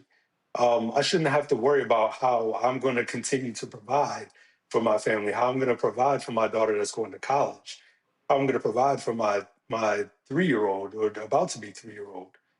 I should automatically, if they're deciding to shut the store down, well, they regroup and recalculate where we're going to stand in the Baltimore area, I should be able to take my job and go somewhere else just as everybody else does. And the fact that I'm having to apply, 100% I believe is because we're a union store. That's why we're being treated differently. Man, that says, and so when is the store completely shut down? June 20th. June 20th, less than a month from now. Less than a month. All right, Eric, keep up the fight. We surely appreciate it. Thanks a lot. Thank you. I appreciate you for having me. Joy, says a whole lot when Apple is the third most valuable company in the world, number 3 in the world, with a market cap of $4.59 trillion. And unfortunately, with so many of these companies, and this is what we're dealing with today, these companies focus, they are about squeezing as much production out of workers as possible, making sure that money goes to shareholders, goes to high-paying executives. That's correct. I think this is also a reminder that when we talk about the residual impact of your vote, we don't mean just what government officials do. We mean what the people who are looking at those officials, who are wondering, are they going to make any inquiries into me? Or am I going to have to deal with the NLRB? Am I going to have to just deal with an administration that's pro-worker or anti-worker? They're looking at all of that, and they know that with all of the things going on, the American people's attention span, Black people's attention span, even people who are pro-workers' attention span is split. They can get away with this. There won't be a cost, and then they're not going to have to deal with an administration who's looking over their shoulders, who's asking additional questions, because this administration not only doesn't care about workers, are actually anti-worker. That is the impact of your vote or non-vote. And so I think the question I'd have for our guest is, what does he want us to do? Me, you, others who use, our Apple products. Yeah, I think what they want us to do is utilize Reese, our social media, let folks know, put in phone calls and letters as well. And again, to put in context, this is the numbers. This is what Apple CEO Tim Cook, he's since stepped down. Apple's CEO Tim Cook, he earned $74.3 million in total compensation for fiscal year 2025. He had a salary of $3 million, but the rest of that is in stock awards, bonuses, other forms of compensation. $74.3 million. There's no such thing as too much money, but I want people to understand that the idea of trickle-down economics, this is a prime example of why it doesn't work. Why it doesn't work to make corporations richer. Why it doesn't work to make billionaires richer. But I will say I'm an Android girl. I ain't got no iPhone, not like that. So I don't have to boycott because I've been off Apple a very, very long time. However, what I will say is, this is another test of values. I don't have a problem with anybody continuing to buy Apple products, but if your values are that you don't want to support businesses that rather than allow their workers to have basic labor rights to still be rewarded with that, then you might want to choose otherwise. Samsung, let me not vouch for Samsung, but I will say that I've been fine with my Samsung phone. I haven't missed not having an Apple phone forever. And I'll tell you right here. Let's see here. Here, give me a wide shot. Samsung TV, Samsung TV, Samsung TV. Let's see. In my studio, give me the shot on the other side. Let's see here. 1, 2, 3, 4, 5. How many in the control room? 4 or 5? Come on, control room, talk. It's big ass TVs. Y'all can't count. How many? 3? Okay, so there are 8 Samsung TVs in this studio, and I'm gonna tell you right now, Samsung ain't spent 1 penny on advertising as well. So Samsung is right next to Apple. So I put them all in the same group. You mentioned remember, Google also owns Android. And so Samsung is the brand. And let me just go ahead and say it right here, because I'm pulling this up. Right here. Samsung. What's their market cap? Their market cap is 1.9 trillion. Greg. That's why I don't be telling people to boycott. Everybody cricket, but I'm just saying. No. I'm sorry. Samsung's market cap is Samsung's market cap is 1.3 trillion, making them the 11th most valuable company. So just making a point. Greg, when we talk about Apple, I remember when Reverend Jackson, God rest his soul, when he was pressing Apple when it came to them filing their hold on one second, I'm going to pull it up. Filing their paperwork, and he was pressing them over the issue of corporate diversity, and he was challenging them when it came to certain things, and he said that they were lacking diversity.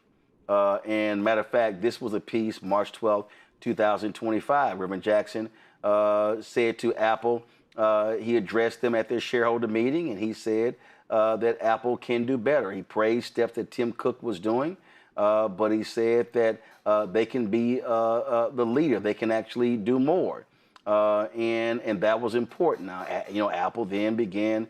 This is what Reverend Jackson pushed for. The AP report said Apple had no Black or Latino directors. 12 of the top 15 executives listed on his website were white men. And it said Jackson has pressed Silicon Valley companies to improve diversity. He praised Cook for releasing workforce demographic stats, as several other top tech companies have done, but urged Apple to follow Intel's lead in setting more specific goals. I remember they initially were not submitting that paperwork, Greg. And I remember I said something on Twitter, and you know me, I don't subtweet. So I tagged Apple CEO Tim Cook. I then got a phone call from someone at Apple and said that Tim Cook was really upset, and he was like, who is this? Who is Roland Martin? And then the person said to him, it said, I would advise you not to do what you're thinking about doing, because I don't think you know who he is.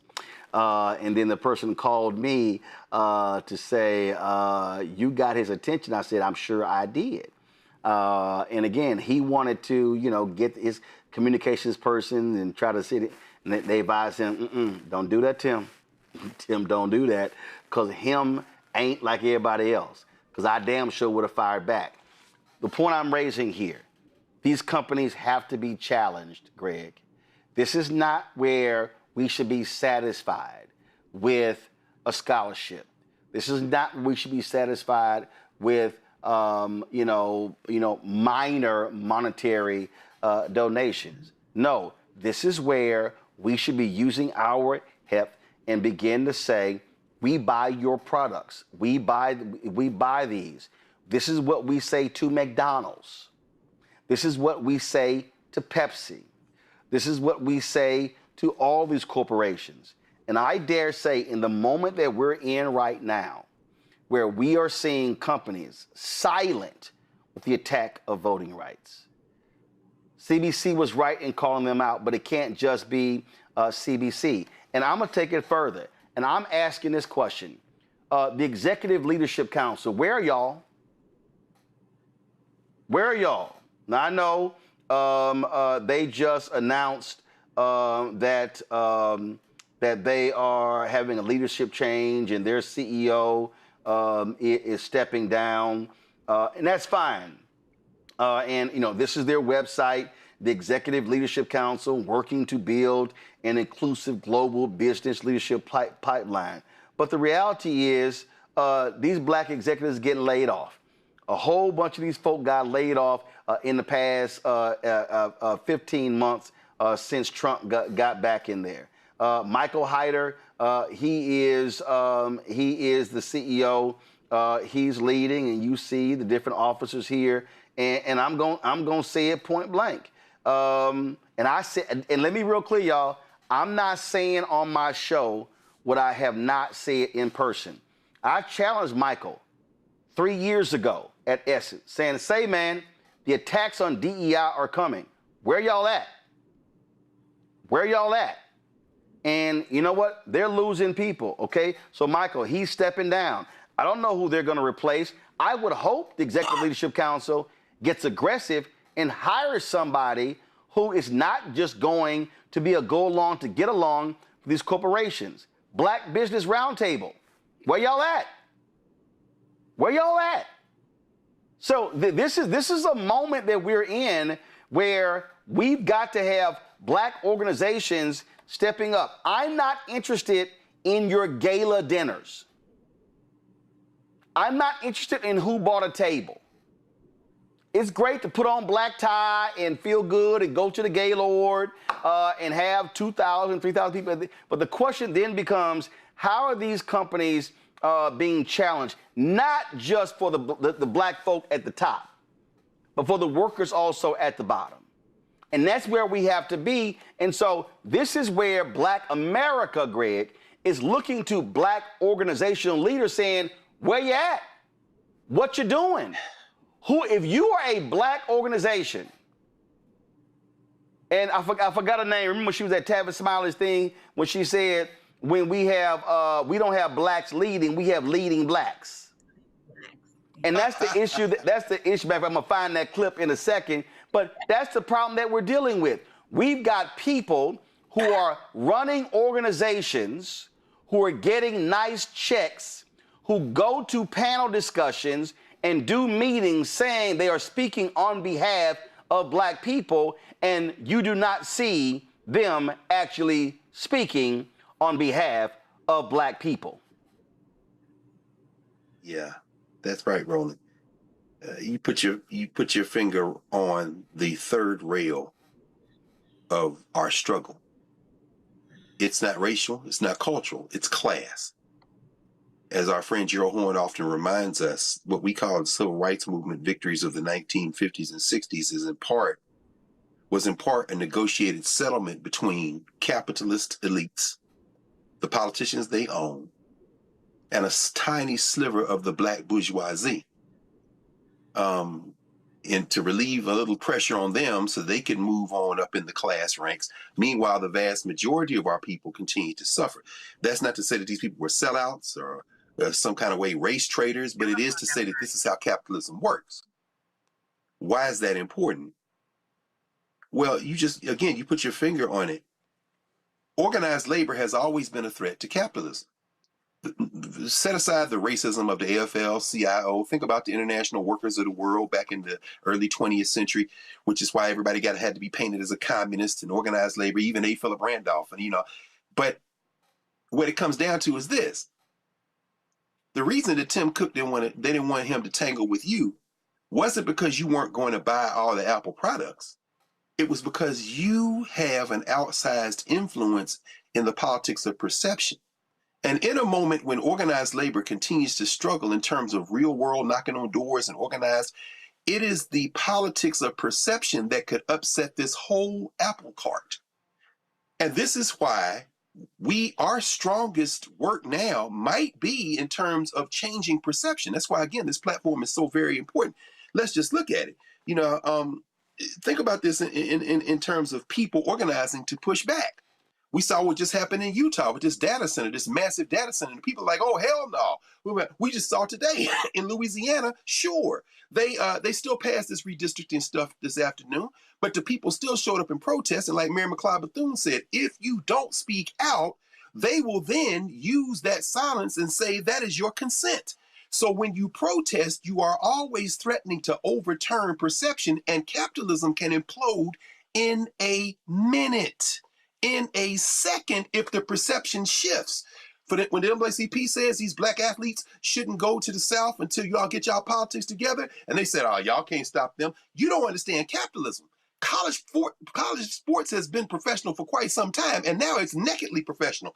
You don't think that a kid who has a scholarship offer or NIL deal on the table with LSU or Alabama or Auburn doesn't have that same money that could come from Michigan or Ohio State? Do you know what these Big Ten and Pac-10 schools getting ready to do? They getting ready to get in a bidding war and say, don't go to Baton Rouge, come on up here to Nike University in Oregon. Capitalism can switch the whole thing. Perception is key. Finally, when we heard Brother Brown today, say what he said, Apple is terrified of organized labor. That's why Tim Cook was on that plane to China. By the way, the CEO of Samsung was in China too, not on that plane, talking with Steve separately a month before that. They're all in the same dirty game, but they are terrified because China ain't gonna deal with organized labor. Them iPhones that we're all using are made by people who would dream of organized labor, which finally leads me to this point.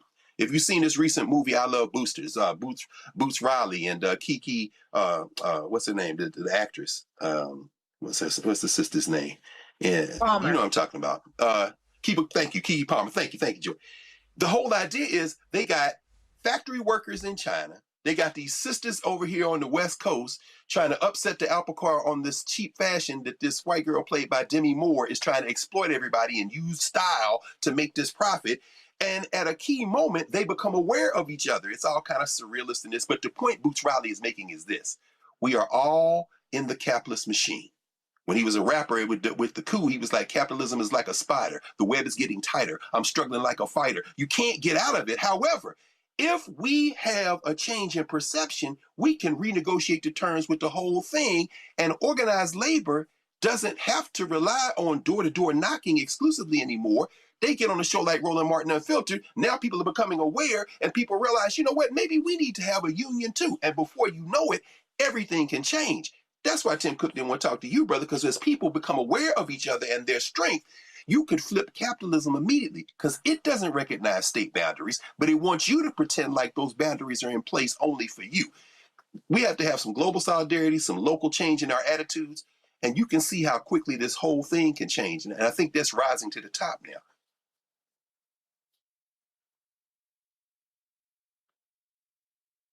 The thing I need people to understand, and see, this is the piece that too many people miss. Too many people miss. Matter of fact, give me the other camera, zoom out, because I'm tired of sitting down. This is the thing that people miss, Greg, Reese, and Joy. And that is, what often happens is, and I said this earlier when we were talking about this whole me, myself, and I. And this is the conversation that we had yesterday with Howard Bryant and others talking about the NAACP boycott. Now, I've had so many different Negroes saying, oh, this ain't right. Y'all asking these young brothers to give things up. And I said, the problem that we have is we are operating out of a sense of selfishness in terms of where what this thing is all about is how can I secure the bag? How can I secure the bag? See, I've said this to a bunch of these other people. I've said this that when I have been in meetings and when I have been challenging companies on advertising, I'm not in the meeting saying, okay, can we negotiate how much Roland Martin Unfiltered and the Black Star Network is going to get? See, when we at the Black-Owned Media Collective, there were Negroes in that collective who went into rooms negotiating for themselves. I kept saying, if we go in and negotiate as a collective, then we can come out and then we can split up who gets what. But if you go in and then you go in and you go in all by yourself, then we actually gonna go get less. And I remember, and as a part of this, again, when you're talking about how do you move as a collective, when I'm arguing for Black-owned media to get more money, I say Black-owned media. I'm using a plural. Ain't just me. I remember when people were calling me during the Kamala Harris campaign, and remember it was initially Biden, people were running it, and I was saying, I ain't just arguing for me. I'm like, I want all of us to get paid. The same thing we talk about these, we talk about these companies. And see, the problem that I have today, see, this is why y'all ain't gonna never see me get invited to any of the Black corporate board of directors conferences. They ain't gonna never invite Roland Martin. I'm just letting y'all know. Because see, the problem is, the reason I ain't gonna never get invited is because See, when Earl Graves and Reverend Jesse Jackson Sr. were fighting to get more black people on boards of directors, they were not fighting to get more black people on boards of directors solely for those black people to get the stock options and the checks and then not open the door and create the opportunities for everybody else. See, y'all, the fight was not always about can you add blacks to your board of directors and can you add blacks to the C-suite. The whole point was, no, we want to see it expansive. I told y'all in Martin Deppy's book on Operation Breadbasket, when they were negotiating deals, they were negotiating for them to put money in black banks, hire senior executives, hire external black companies, and hire workers. It was multifaceted. But see, what has happened is, and this is why I was challenging the Executive Leadership Council. This is why I'm challenging the Black Business Roundtable. This is why I am challenging these institutions, because they are at the table. They are in the room. They're sitting there with these companies with significant market cap. And the question is, how are these companies and how are these black executives and black board members, how is Black America benefiting from their presence as opposed to how their families are benefiting? See, if only your children are the beneficiaries of your presence on these boards, then that means that you are reneging on the promise or the work of Earl Graves and Reverend Jackson and others who opened the doors. If you are an African American sitting on a corporate board today, and you are still the only African American on that corporate board, and if you sit on 2 or 3 other boards and you have not used your presence to create opportunities for 3, 4, 5, 10, 15, 20 other black people, then you have failed when it came to the arrangement.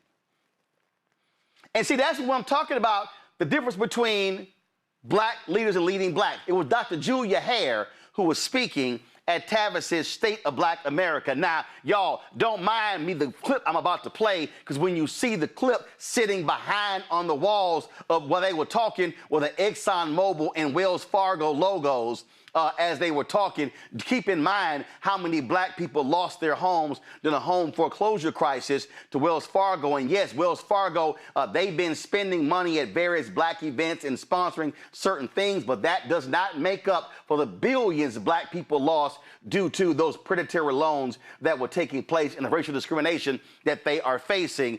And so, yes, I'm saying that. So Wells Fargo, y'all have a whole lot more to do when it comes to Black America than just sponsoring certain things. It has to be much deeper and broader. I'm just simply saying. But let me play this for you. To take over, the covenant taught us that we do not have to have black leaders anymore. It told us because everyone in this room is empowered to be a black leader. Everyone in this room.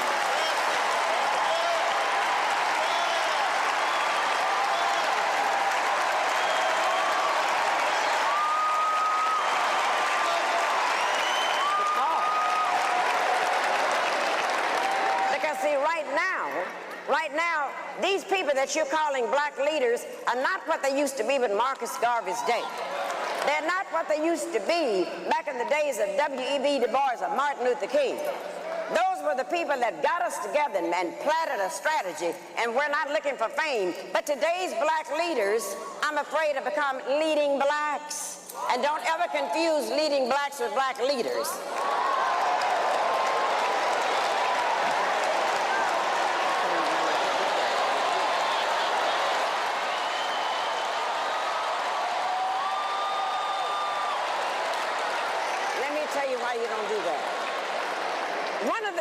You don't confuse them.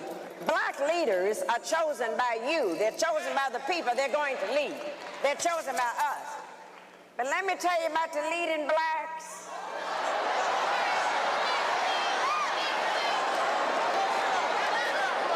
The leading blacks are chosen by the media. Leading blacks Leading blacks are chosen by ABC, all broadcasting Caucasians.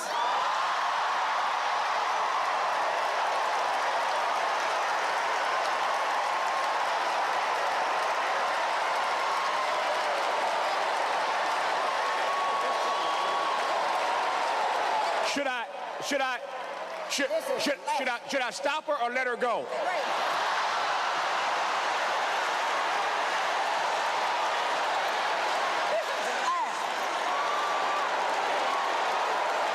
Now, this is the last one. This is the last one.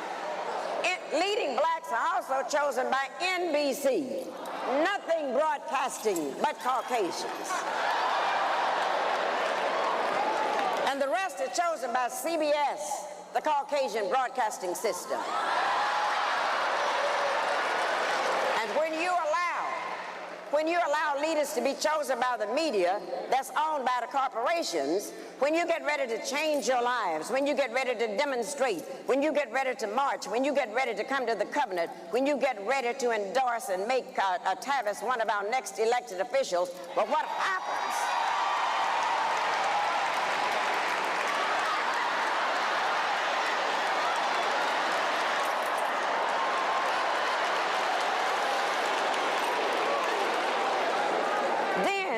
You must take the time to carefully watch and see what the leading blacks are doing, because that's when the leading blacks sneak into the door to the corporations, and they will tell the corporations, oh, we know how to go and put them down. We know how to get you some real affirmative action Negroes to come in here and work. We know how to do that. But at the end of the day, the leading blacks lead the corporations, and the leading blacks have gotten paid while we have gotten played.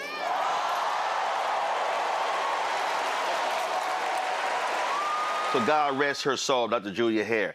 So what I'm trying to say, y'all, is here you got folk who are in the Starbucks of the world, who are in the Amazons of the world, who are in the Apple stores of the world. And I really want you to ask this question of black organizational leadership. Did they say anything? Did they even issue a press release? Did they say anything? Did they question anything? Are these folks literally standing on their own? See, that to me is the fundamental problem that we are dealing with. We are dealing with folk who don't want to accept where we are. And see, I've said numerous times, and I've quoted Dr. King's book, Chaos or Where Do We Go From Here, Chaos or Community? And he said that he called for a plea for unity. He said, but not a call for uniformity. He said there's always going to be differences of opinion.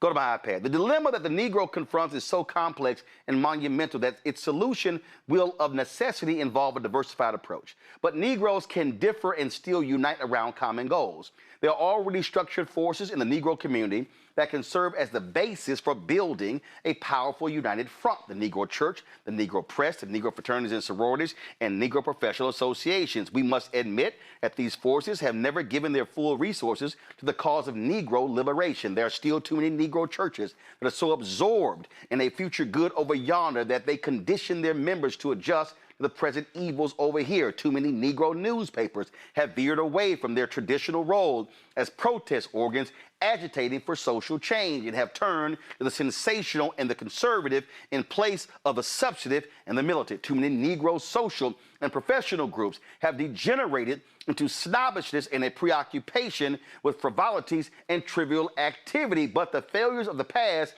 must not be an excuse for the inaction of the present and the future. These groups must be mobilized and motivated. If I can expound on that, and I'll be doing so in the book that I'm working on as we speak, that will drop in February of next year. The Congressional Black Caucus held a news conference and called on corporations to speak up as it relates to voting rights in these southern states. Fine. But where should they start? They should start with the very corporations who come to the Congressional Black Caucus Foundation seeking their blank stamp of approval. See, if we're going to go there, let's go there. See, if we're going to go there, let's go there. So, it's May. Coming up will be the NAACP National Convention. Not sure what city they're going to. Coming up will be the National Urban League's National Convention. Coming up will be the National Black MBA. Coming up will be the National Bar Association. Coming up will be the National Medical Association. In September will be Congressional Black Caucus Foundation. What I want to know is how many of the corporations that will be sponsoring dinners and luncheons and panels at all of these organizational conferences, how many of them have issued a public word when it comes to voting rights in their states?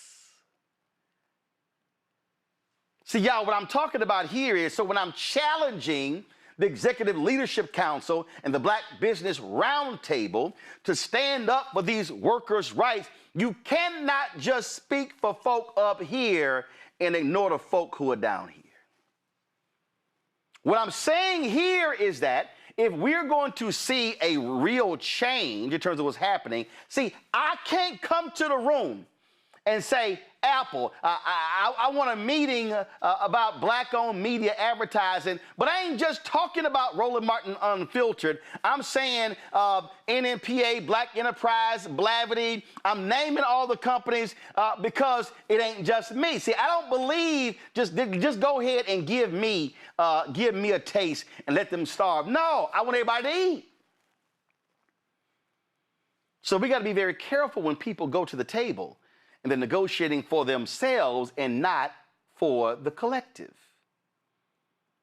And so in this moment that we are in, the question becomes, how do we properly use collective black power to move and operate? We talk about Democratic Party. Autopsy comes out. Millions, billions spent.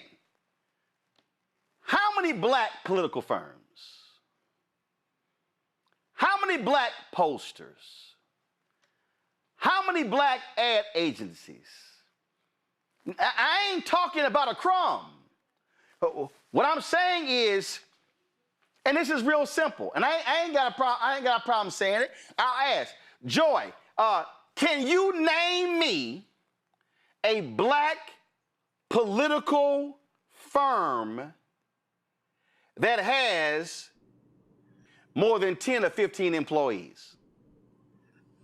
Not really. Okay, now how long have you been in the political game? Longer than many. I'm almost 50. Give me a number. What, 10, 15, 20, 30 years? 25 years. Okay, 25 years. So that 25 years cover Obama being president, covers Obama, Trump, Biden, Trump. By the way, I lied, 30. See, stop lying. See, yes, you already said you're almost 50. Stop fronting. See, y'all be bullshitting about age. My point here, see, you're messing this thing up. So you go back 30 years. The point I'm making here is, when we start asking the question about who's eating, what happens is, and y'all, I'm telling y'all right now, they'll give a black consultant a contract. No, I'm talking about a black-owned firm. Jim Margolis's firm has reaped $800 million in contracts from all these Democratic entities since 2012. Y'all, 14 years, and we talking $800 million $800 million? Is that what we're talking? 800 million? But you can't show me. Oh, my Lord, you cannot show me. You can't show me anybody black who's done 80. I don't think you can show me somebody black who's done 8. So y'all, what I'm arguing is that if you're the National Urban League and you're the NAACP, and you're the Congressional Black Caucus Foundation and all the other black organizations where corporations come to them for a black stamp of approval, then a question needs to be raised is, what's your civil rights index? Meaning, black board members, black CCC executives, black junior executives, black contracts. We're talking, how much money are you spending on how much money you're spending on external law firms? How much are you spending on auditing or accounting firms? How much money you, see y'all, that's where the money is, it's in professional services. I want to know. John Rogers of Ariel calls it business diversity. No, I call it simply getting a piece of the pie.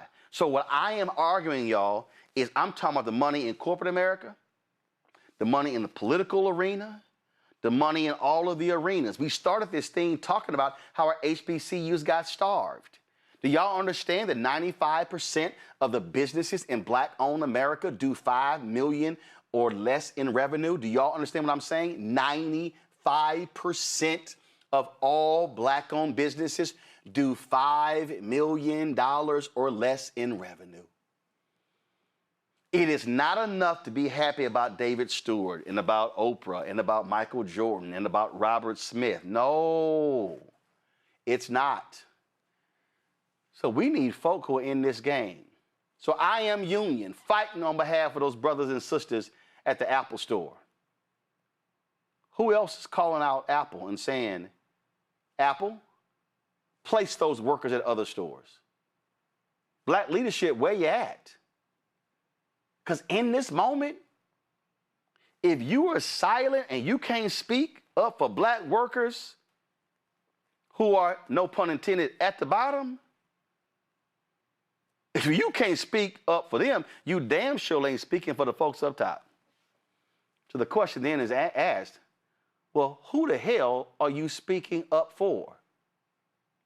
Or are you not speaking at all? I'll be right back. Trying to erase black political power since Reconstruction. Now the Supreme Court is helping them finish the job. First came Shelby County versus Holder in 2013, the ruling that gutted the Voting Rights Act. Then came Brnovich in 2021, another ruling, another piece torn away.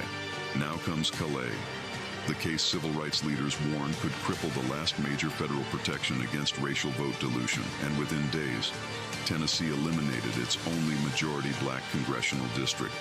Louisiana, South Carolina, Alabama. The same strategy is spreading across the South. The old Jim Crow used poll taxes and literacy tests. The new Jim Crow uses gerrymandered maps, voter roll purges, polling place closures, and court rulings that make black communities politically invisible. 1965 was Freedom Summer. This is Freedom Summer 2.0, because they are still trying to erase black political power, and we will not bow.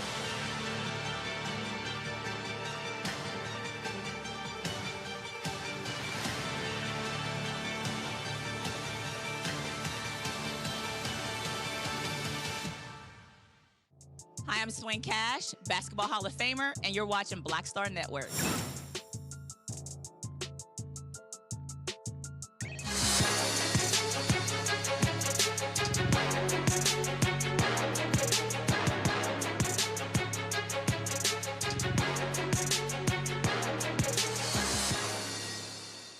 All right, folks, our goal obviously is to focus on black-owned businesses. That's one reason why we created our marketplace at shopblackstarnetwork.com. All these products that you see in our studio, all of these companies are available on our website, shopblackstarnetwork.com. Every single one of them. These are all Black-owned companies.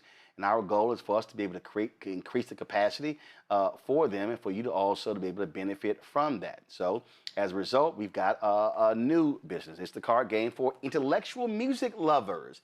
Can you identify songs that the lyrics were rewritten using formal, well-spoken, or proper speech? What's the hook? Will challenge your musical knowledge. Quentin Brooks is the creator. He joins us right now. Quentin, glad to have you on the show. All right, well, where did this start? Were y'all sitting around and you had some family members who didn't know a damn thing about music? What happened? No, I was actually, I was out of my son's football practice, and I just started thinking about some songs. First of all, do you remember the Jamie Foxx show? Yeah.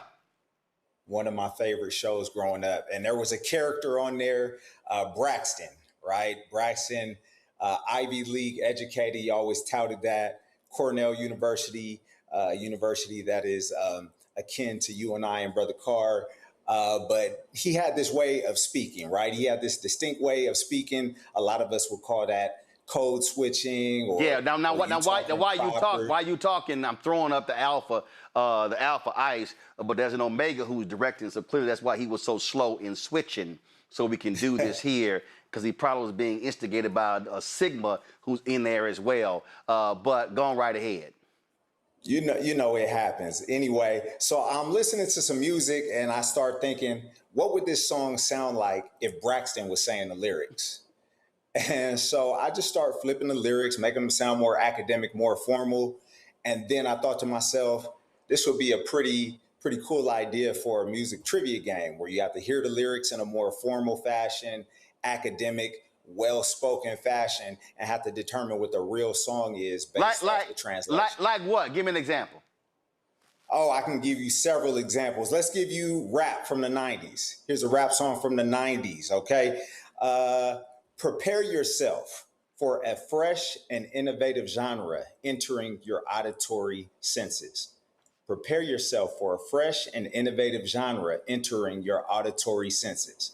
Context is the same. The lyrics have been translated, but the context is exactly the same. All right, Joy, Reese, Greg, y'all have any idea what the hell he talking about? Reese, Reese? Say it again. Walk us through it. Prepare yourself. Okay. This is a rap song from the 90s. What's the hook? All right, I'm going to give you a formal translation. You got to give me what the real song, what the real lyrics are. So prepare yourself for a fresh and innovative genre entering your auditory senses. This is mid-90s rap. Brand new flavor in your ear. Craig Mack. There we go. There you go. Here comes the brand new. All right, Dr. Carter. I have no idea. I have no idea what the hell Quentin was talking about. See, I was wrong, so I'm glad you got a doctor. I like that. No, let me try you. Let me try you on. All right. Yeah, give me. The professor has an advantage. Give me. No. Give me something from the 70s. Let's see. Give me what you got. Give me something from the 70s. How about I jump to the 80s? How about that? Okay, all right. Right here with me. Okay, go ahead. So this from the 80s. This is 80s R&B, late 80s R&B. Everyone has a fondness for sunlit days. I ask you, my dear, are you equipped to endure wet weather? Can you stand the rain? Is it? Can you stand the rain? New edition. There you go, Joy. All right. New edition. Can you stand the rain? Okay. Brother Roland, I don't know how much time I got, but can we, have a quick little tournament, see who can get the most and go declare ahead. a winner? Give me a $5. Go. There we go. Okay. Let's go rap. This is recent. This is real recent. Rap mid-2020s. What's the hook? There is no resemblance between their party and ours. They not like us. Kendrick Lamar. Boom. There you go. Let's go late 90s rap. What's the hook? You all are on the verge of causing me to abandon my composure presently in this place. Y'all gonna make me lose my mind up in here. Up in here. See, my problem is I don't listen to no damn lyrics. I don't. I listen to Come on. I literally make. All right. I would listen to a song. My wife was like, "You listen to lyrics?" I'm like, hell no, I listen to the beat. I literally paid. I straight up. Seriously. It's very few songs I actually listen to lyrics. But go ahead. Go ahead. Let me try you with this R&B song from the late 90s. Join me at the ceremonial platform adorned in your pristine gown. Our youth is fleeting. We should salute. Boom. See, Brother Roland, even if you don't say listen to lyrics, the context, you just kind of put the words into a common phrase and you should be able to, get that thing. Let's go with this. I'm telling you right now, I ain't answering none of these. Because I literally do not listen to song lyrics in that way. I just don't. For me, plus, you know what? I think part of that's because I played cornet in elementary school. I played bass baritone in high school. So for me, musically, I literally listen to music. I'll be listening to a song and I'm listening to the guitar, the drums. I'm listening to the timpani. I'm listening to the triangle. So just how I listen to music, I'm actually listening to the music and not necessarily. I'm being straight up. I'm telling you. Well, you need to be the host then, Roland. Exactly. Yeah, I'm just saying. I'm just saying. Let the music. So that's why we need a black game show. That's why growing up, when it was named that tune, boom, because I'm listening to the music. But go ahead. I got time for two more. Again, you're gonna be the card reader at the party, all right? Yeah. So this is a '90s R&B song. '90s R&B. What's the hook? My joints weaken. My speech becomes limited. I become debilitated, and I am possessed by a force. That's WV. I was trying to let y'all get a point. I knew it, but I'm trying to let y'all it. get a point. He said two more, so this is my last one. Handicapping for us. All right. Since this is my last one, I'm hoping, Roland, you can get this because these brothers also. Ain't gonna happen. Okay. He looking through the card deck trying to find the card. So this is an R&B song from the early 90s. These brothers also wear black and old gold, majority of these members. I hope you get that. That's a big clue for you. All right, so this is early 90s R&B. What's the hook? Should I somehow experience love anew, surety will be determined that the woman in question is foremost a genuine companion. What's the hook? If I ever fall in love again, is she shy? Mm-hmm. Shy? Yeah, there you go. Look at you. There you go. Okay, all right. Again, you're going to be the one that reads the cards at the party. You ain't lying. Wait a minute, you ain't lying because I'm reading this right here, and I was like, "That's the song." Okay, this is from the early 1970s. I have exerted considerable effort, my dear, attempting to suppress my feelings for an extended amount of time. That's Marvin Gaye. Let's get it on. Okay, see, I ain't finished brother. I ain't finished the other half of the lyric before Greg. Dr. Carr, you already got the game, Dr. Carr? I hold back this feeling. I didn't even read the other half. Right here. The other half. Okay. No. Okay. Well, first of all, so are the decks by deck? Are they all the same? You're on the second edition right now. As soon as we sell out of this second edition, rebranding, new edition will be coming out. But right now, I've put out 2 editions of What's the Hook. So what are the 2 editions?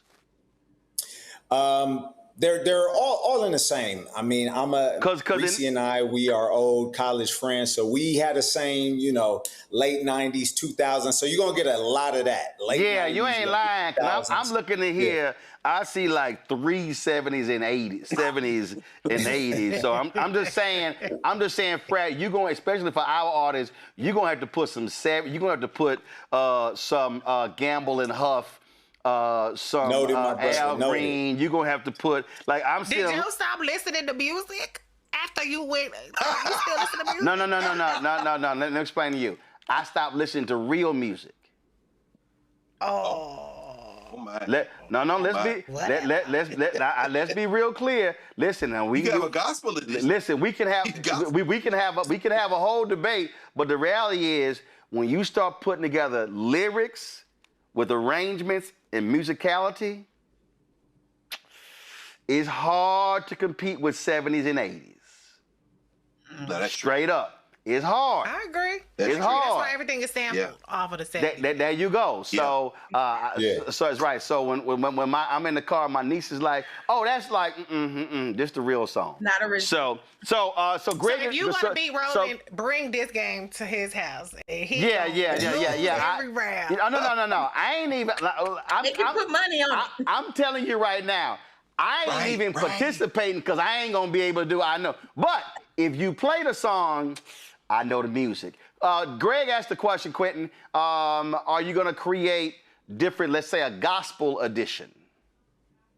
Yes, that is definitely in the works. There are actually gospel cards in the edition that you're holding right there. So there's a couple gospel cards in there. And remember, since you did say the 70s, you brought up the 70s. Remember back when television used to have theme songs? I already saw it. I saw one. I saw. Oh, you already saw it. I've already seen the card. I saw it. So trust me. Got you. That's right. I'm ahead of you. Yo, the card game is What's the Hook? That's the party game. We've got multiple card games. You know, Reese's game is on our. Reese, is it your game on Shop by Sun Network?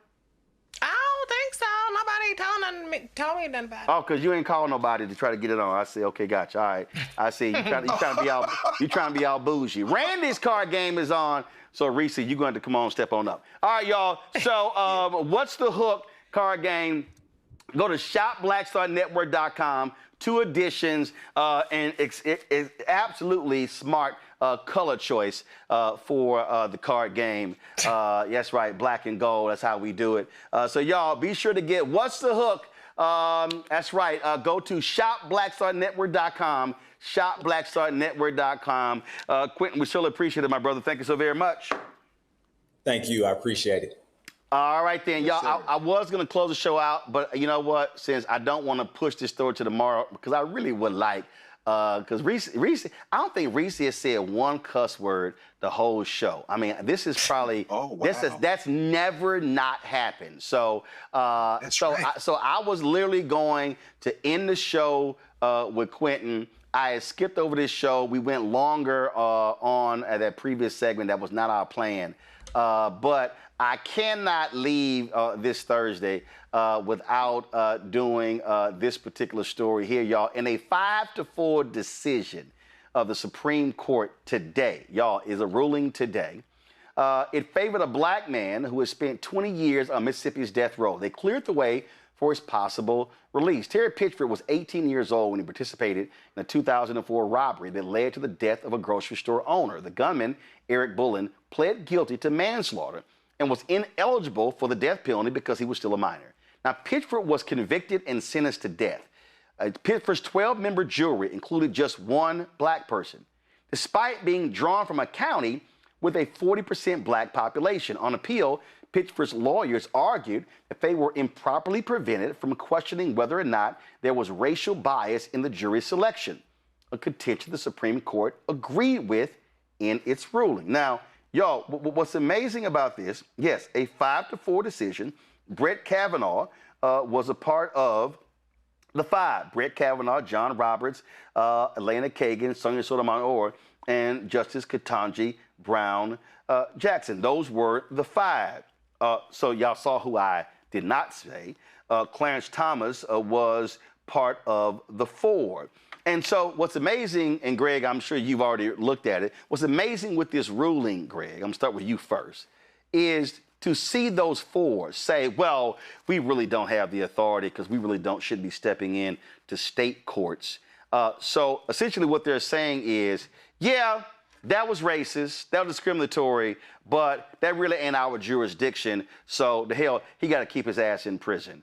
And we know Clarence Thomas is so anti-black. In similar cases like this, he has ruled against black defendants in numerous cases. And so I just wanted y'all to go ahead and just share your thoughts before we go on this story. Well, let me just say quickly, I have not read the entire opinion. I glanced at it. It came out early afternoon. And by the way, just to put a foot down, one of the reasons that we heard Dr. Hare talking like that, she from Tulsa, Oklahoma, so she know what black self-determination looked like. I know that the anniversary is coming up this weekend. But I haven't read the whole thing, but I did watch, and Joy, you may have seen this, on SCOTUS blog, I was looking at some of the reaction, and I did not know until this afternoon that Brett Kavanaugh, when he was on Yale Law Journal, apparently wrote his note on Batson versus Kentucky, the peremptory challenge, racial peremptory challenge case. This may be a case where Kavanaugh wrote for the majority because when it comes to using peremptory challenges to get rid of jurors in a pool, he knows more about that than maybe the average person on the court, because this was about whether or not Pickford had waived his Batson objections by not arguing to the trial court that the prosecutor's proffered explanations were pretextual. And Greg, to that point, this is what SCOTUS blog wrote. He said that Justice Brett Kavanaugh wrote for the majority in a 9-page opinion joined by Chief Justice John Roberts and Justices Sonia Sotomayor, Lena Kenyon, and Ketanji Brown Jackson, quoting a 2019 opinion in which the court threw out the conviction of Mississippi inmate Curtis Flowers in a case that involved the same prosecutor. Kavanaugh acknowledged that, quote, America's trial judges operate at the front lines of American justice, and the job of enforcing the Supreme Court's 1986 decision in Batson versus Kentucky, holding that the use of preemptory challenges, that is, challenges for any reason to remove potential jurors based on race, violates the Constitution, quote, rests first and foremost with trial judges. But in Pitchford's case, Kavanaugh wrote, quote, the Mississippi trial court erroneously omitted a key part of the Batson inquiry. Go ahead. No. That was it. I just think, and Joy, I know you got some insights on this probably that outstrip my own. It's tricky when you're trying to pick a jury. They train prosecutors in how to get rid of black people and get rid of people they don't want on a jury. So it may seem like an innocent question. Well, do you go to church? Yes. Do you believe in God? Yes. Okay. Do you sing in the choir? Yes. Okay. What kind of songs do y'all sing? Well, we sing gospel. Do you sing James Cleveland? Yes. I would like juror number 12 struck from the jury. Wait, what just happened? And they say that was because of race. But you have to, they didn't bring that up at the trial court level. And Mississippi Supreme Court said, well, he waived his right because he didn't bring it up. Right. I think Kavanaugh probably, but Kavanaugh's like, just because he didn't bring it up, you erred in that. But now Gorsuch and them on the other side said, no, you're wrong on the law and wrong on the facts. And I think this is another case. Alito is particularly nasty when it comes to this. He's lost his whole damn mind. Yep. Well, they don't give a damn what the law is or what the facts are. If they like it, they're going to vote for it. And if they don't like it, they're going to vote against it. And if they disagree with you, they'll just tell you you're wrong. And as with the Louisiana case with Calais, Alito didn't even address the dissent. He just like, yeah, y'all wrong. It's gotten out of hand, y'all. But I don't know. Here's what's crazy here, Joy. In his dissent, Gorsuch emphasized the high bar that an inmate like Pitchford, who was convicted in state court, must clear to obtain federal post-conviction relief under AEDPA. Quote, showing legal error, we have said, isn't enough to obtain relief.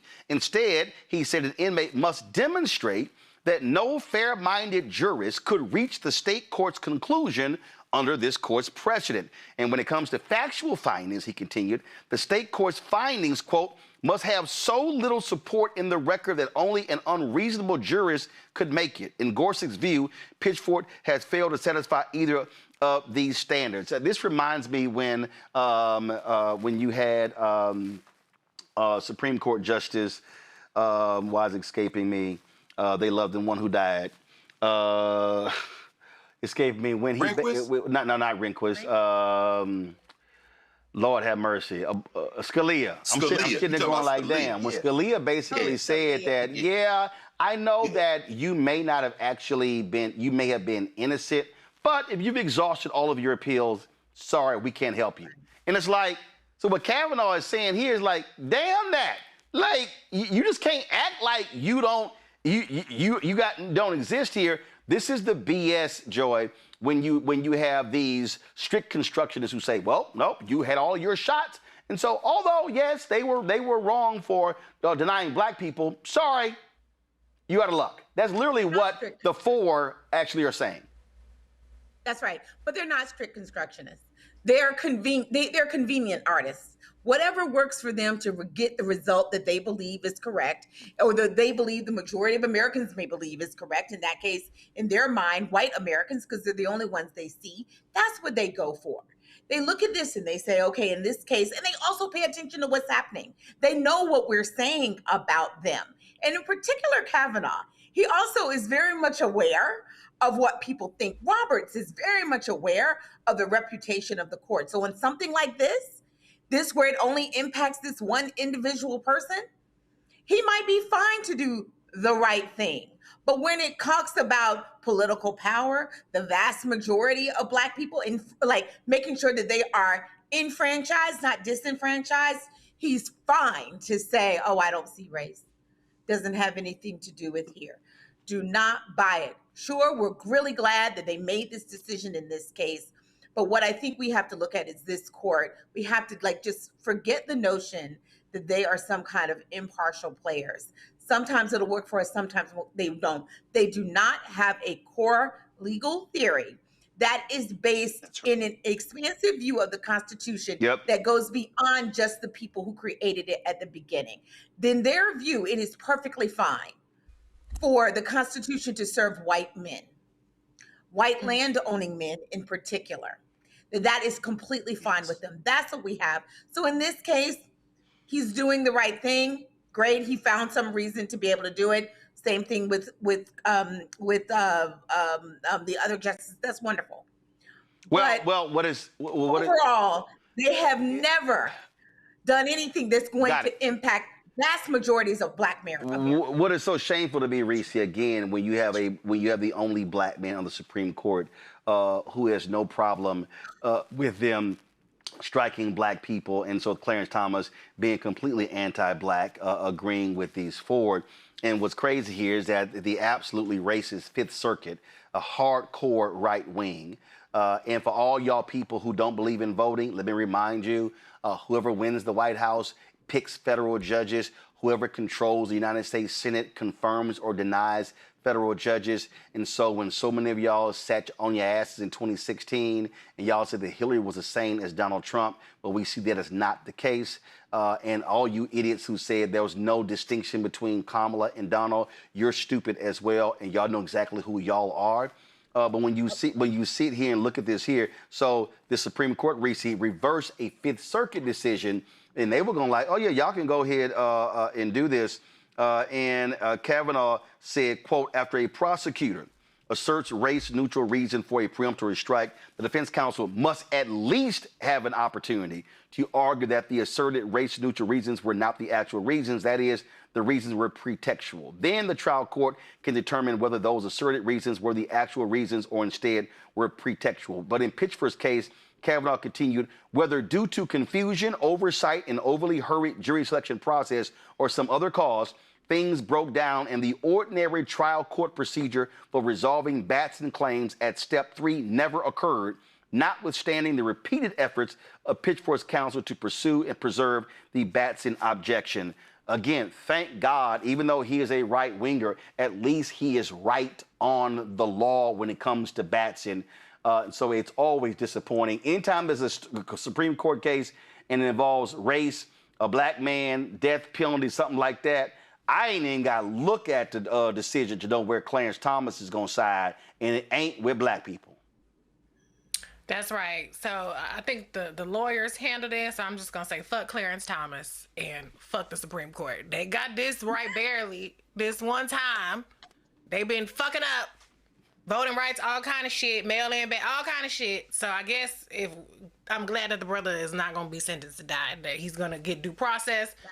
But it's still fuck the Supreme Court. They're illegitimate. They pick and choose what rules they like. They love an escape hatch when it comes to the white man. They love a technicality. They love a this, that, and the other when it comes to the white folks. But when it comes to the Black folks, they are bird box. But I guess maybe, Kavanaugh did not want to contradict his expertise for a change in favor of executing a Black man, in favor of upholding white supremacy in the institutions. So I'm not going to give you a cookie. I'm not going to give you a clap. I give you this much. That's all you're going to get, Kavanaugh. And then you're going to get this. Okay, so that was, just for the record, there were 5 F words pronounced, 1 finger, 2 S words, and so just want to let y'all know that. Well, it was the Supreme Court. I couldn't hold back. No, I understand. On my shit list. I understand. So now, Reese, you sound there were Reese, three. you sound like the Democratic Party. What was it? What was that? Oh my Was it yesterday, Ro? They sound like everybody trying to be like me now. No. When I say they sound like you, no question. What was that thing that happened with Stephen Miller? Stephen Miller yesterday. Oh, I don't know what he happened. dropped the F bomb. Oh, yeah, you they see it, tweeted Roland? back, I'm surprised, man. What happened? You gotta look that up, brother. No, what happened? Tell me what happened. Shut up. You, UF.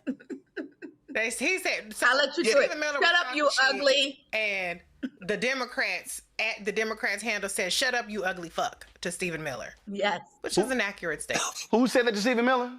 The Democrats. You know, like their handle, the Democrats. Oh, hold on. I'm surprised you missed that, bro. It's a whole lot we got to keep up with these days. So I didn't see that. I did see where Stephen Miller's wife complained about her husband being called ugly, and I mean, I'm trying my best not to cuss, but she sees his face, right? I mean, let's be real clear. The motherfucker's ugly. Right. Very. I mean, let's just be real clear. Objectively. Objectively. I mean, your by husband, any standard. his ass is light jacked. bulbs, praying mantises. Yeah, no question.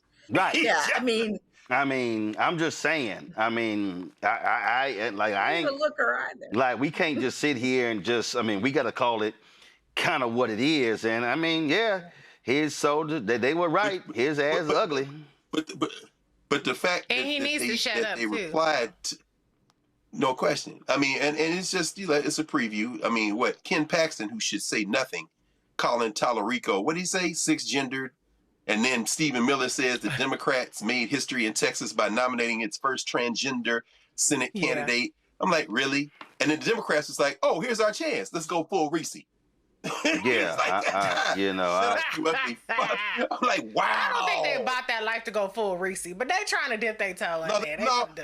But in They're that trying to dip their toe in, but you know what we really need them to do? We need them to hire some people of color. No. See, Joy, come on now. Joy, you can do that bullshit at MS Now. But on this show, we don't ask them to hire people of color. We ask them to hire black people and other people. Black people. We don't do that. We don't do that people of color shit. No. Hire black people. Hire black people. Black people. No, let me be real clear, because I remember we were going up to CNN and we had a NABJ member, a National Association of Black Journalists, who said, well, I don't really think that we should go in there and demand they hire blacks. We should say they go hire people of color. I said, so if they go hire a bunch of Hispanic and Asian folk and we get left out, we supposed to be cool? I said, which part of the B in NABJ your ass don't get? It's black.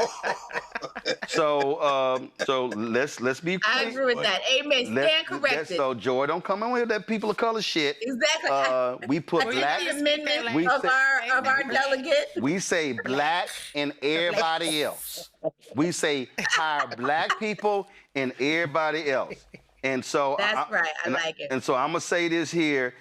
We talk about having to look at Stephen Miller as, all I can think about was that scene when Detroit Red came into the club in Harlem, and my man said this. My vision, man, dance. Yeah, but he's putting a hurting on my vision, man, dance. Yeah, but he's putting a hurting on my vision, man, dance. Yeah, but he's putting a hurting on my vision, That's how we feel about ugly ass Stephen Miller. So I'm just saying. I'm just saying. So I missed the context of that, but that's where we stand. All right, y'all, we got to go. Let me thank Greg, Joy, and remember, Joy, don't come to that people of color shit. Black people. Black Star Network. I mean, I know you used to being in mixed company, but there are black people here. This is a black-owned show that centers and targets black people, and so that's how we say it. We say hire black people, hire black strategists, black posters, hire black ad agencies, hire black, hire blackity black. Got it. So let me thank Greg. Let me thank Reese. Let me thank Joy. Real quick, y'all. Let me get Black Star Network headlines in here before we go. Brittany Noble, let's go. Civil rights attorney Ben Crump filed a federal lawsuit accusing the U.S. government of secretly using Black infants in deadly vaccine experiments during the 1960s. That experiment involved a highly concentrated experimental RSV vaccine known as Lot 100. The lawsuit was filed on behalf of the families of Ross Otto Hambrick and Victor Marcellus King, who both died in 1967. The two Black babies were allegedly enrolled in an NIH-sponsored experimental vaccine trial without their families' knowledge or consent. Attorneys also claim tissue samples from the babies later helped contribute to the RSV vaccines approved by the FDA in 2023 that are now generating billions of dollars in revenue. The lawsuit filed under the Federal Tort Claims Act is seeking accountability and compensation for the families nearly 60 years after the infants' deaths. And the Fairfield, California Police Department is under community scrutiny after a disturbing video surfaced showing an officer using excessive force against a Black teen.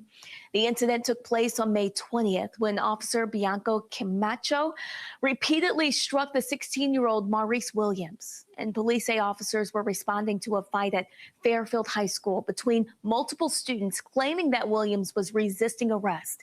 However, the video shows that the officer forcefully put the teen on the ground and repeatedly hit him as she was arresting him. And community outrage has intensified, all because this is not the first allegation of excessive force involving that same officer. Another video in 2025 surfaced showing the officer allegedly pulling 18-year-old Myra Hamilton out of her car by her hair during a traffic stop. The officer has been placed on administrative reassignment pending an outside investigation. And private interview tapes between Joe Biden and the ghostwriter of his memoir are now a part of a major lawsuit. On Tuesday, the former president filed a complaint against the Department of Justice in an attempt to block the release of transcripts and audio recordings from nearly a decade ago. The files include discussions between Biden and Mark Swatzer, who he had hired to write his 2017 memoir, Promise Me Dad. The lawsuit follows an intervention by Biden in a separate suit accusing him of improperly handling classified documents when he was vice president. The DOJ obtained the recordings as part of a special counsel's probe, which ended in 2024. Biden's attorneys argue they have just 2.5 weeks before the DOJ releases those recordings and transcripts to some members of Congress and the conservative Heritage Foundation. Also, the Department of Justice has launched a criminal investigation into President Donald Trump's accuser, E. Jean Carroll. She accused Trump of sexual assault. Now, this investigation is allegedly centered around whether Carroll committed perjury during her civil lawsuit against the president. She was eventually awarded a $5 million judgment. Acting Attorney General Todd Blanche has recused himself from the investigation, given his past representation of Trump in the matter. Well, two Black artists are backing out of the America 250 celebration in Washington, D.C. after learning that more about the event's political ties. Well, the lineup for the D.C. Bash was released on Wednesday, but shortly after, both performers took to social media saying they would not participate. Rapper Young MC said he was not informed about the political connection surrounding the event and made it clear he wanted no part in what he viewed as a politically charged celebration. Singer Morris Day also denied reports that he and The Time would perform the Great American State Fair, posting online, "It's a no for me." The backlash comes as critics accuse organizers of using the America 250 celebration to promote Trump-aligned Republican values under the banner of patriotism. Well, Iran fires at an American air base in response to strikes by the U.S. around the Strait of Hormuz. The U.S. Central Command confirmed the attack where Iran fired the ballistic missile toward Kuwait overnight, which was intercepted. Iran's Islamic Revolutionary Guard Corps said the attack targeted a U.S. airbase, claiming it was the source of U.S. airstrikes. The U.S. responded, saying those strikes targeted Iranian drones and a launch site around the Hormuz. Meanwhile, President Donald Trump says he won't be rushed into making a deal with Iran, warning that the country's efforts to outlast him won't work because he doesn't care about the midterms. All right, folks, be sure to watch the Breakdown Brittany Noble every day, noon Eastern on the Black Star Network. Again, the Breakdown Brittany Noble every day, noon Eastern on the Black Star Network. All right, folks, that is it for us. Don't forget, support the work that we do. Join our Bring the Funk fan club. If you want to contribute via Cash App, use the Stripe QR code. You see it right here. If you're listening, go to blackstarnetwork.com. Checks and money order, make it payable to Roland Martin Unfiltered. P.O. Box 57196, Washington, D.C. 2003 7-0196. PayPal's R. Martin Unfiltered, Venmo RM Unfiltered, Zelle, Roland at RolandSMartin.com, Roland at RolandMartinUnfiltered.com. Download the Black Star Network app. And if you downloaded it before, you need to re-download it again because we switched company providers. Apple phone, Android phone, Apple TV, Android TV, Roku, Amazon Fire TV, Samsung Smart TV. If you want to get our Roland Martin Unfiltered swag, go to Black Star Network, shop blackstarnetwork.com for our hats and t-shirts, all that good stuff. Also, all of these black products, including What's the Hook, the new card game, go to shopblackstarnetwork.com, shopblackstarnetwork.com, and walk on over here and put these cards on our table over here. Man, we're going to need some new space. So I'm going to put it right here. So get the card game. What's the Hook? ShopBlackStarNetwork.com. All of these are black-owned products, black-owned companies that are on our website, ShopBlackStarNetwork.com. So we want y'all to support them as well. All right, folks, don't forget, download the app fan base. Follow me at Roland S. Martin on the app fan base. On the app, don't forget, every Thursday, we stream, of course, Second Opinion with Dr. Ebony Hilton. We're going to be having that right after this show is over. That's every Thursday. Every Friday, The Black Table with Dr. Greg Carr, as well as Roland's Bookstore. Both of those stream every single Friday. Of course, every single Tuesday, Balance Living with Reverend Dr. Jackie Hood Martin. Balance Life, I'm sorry.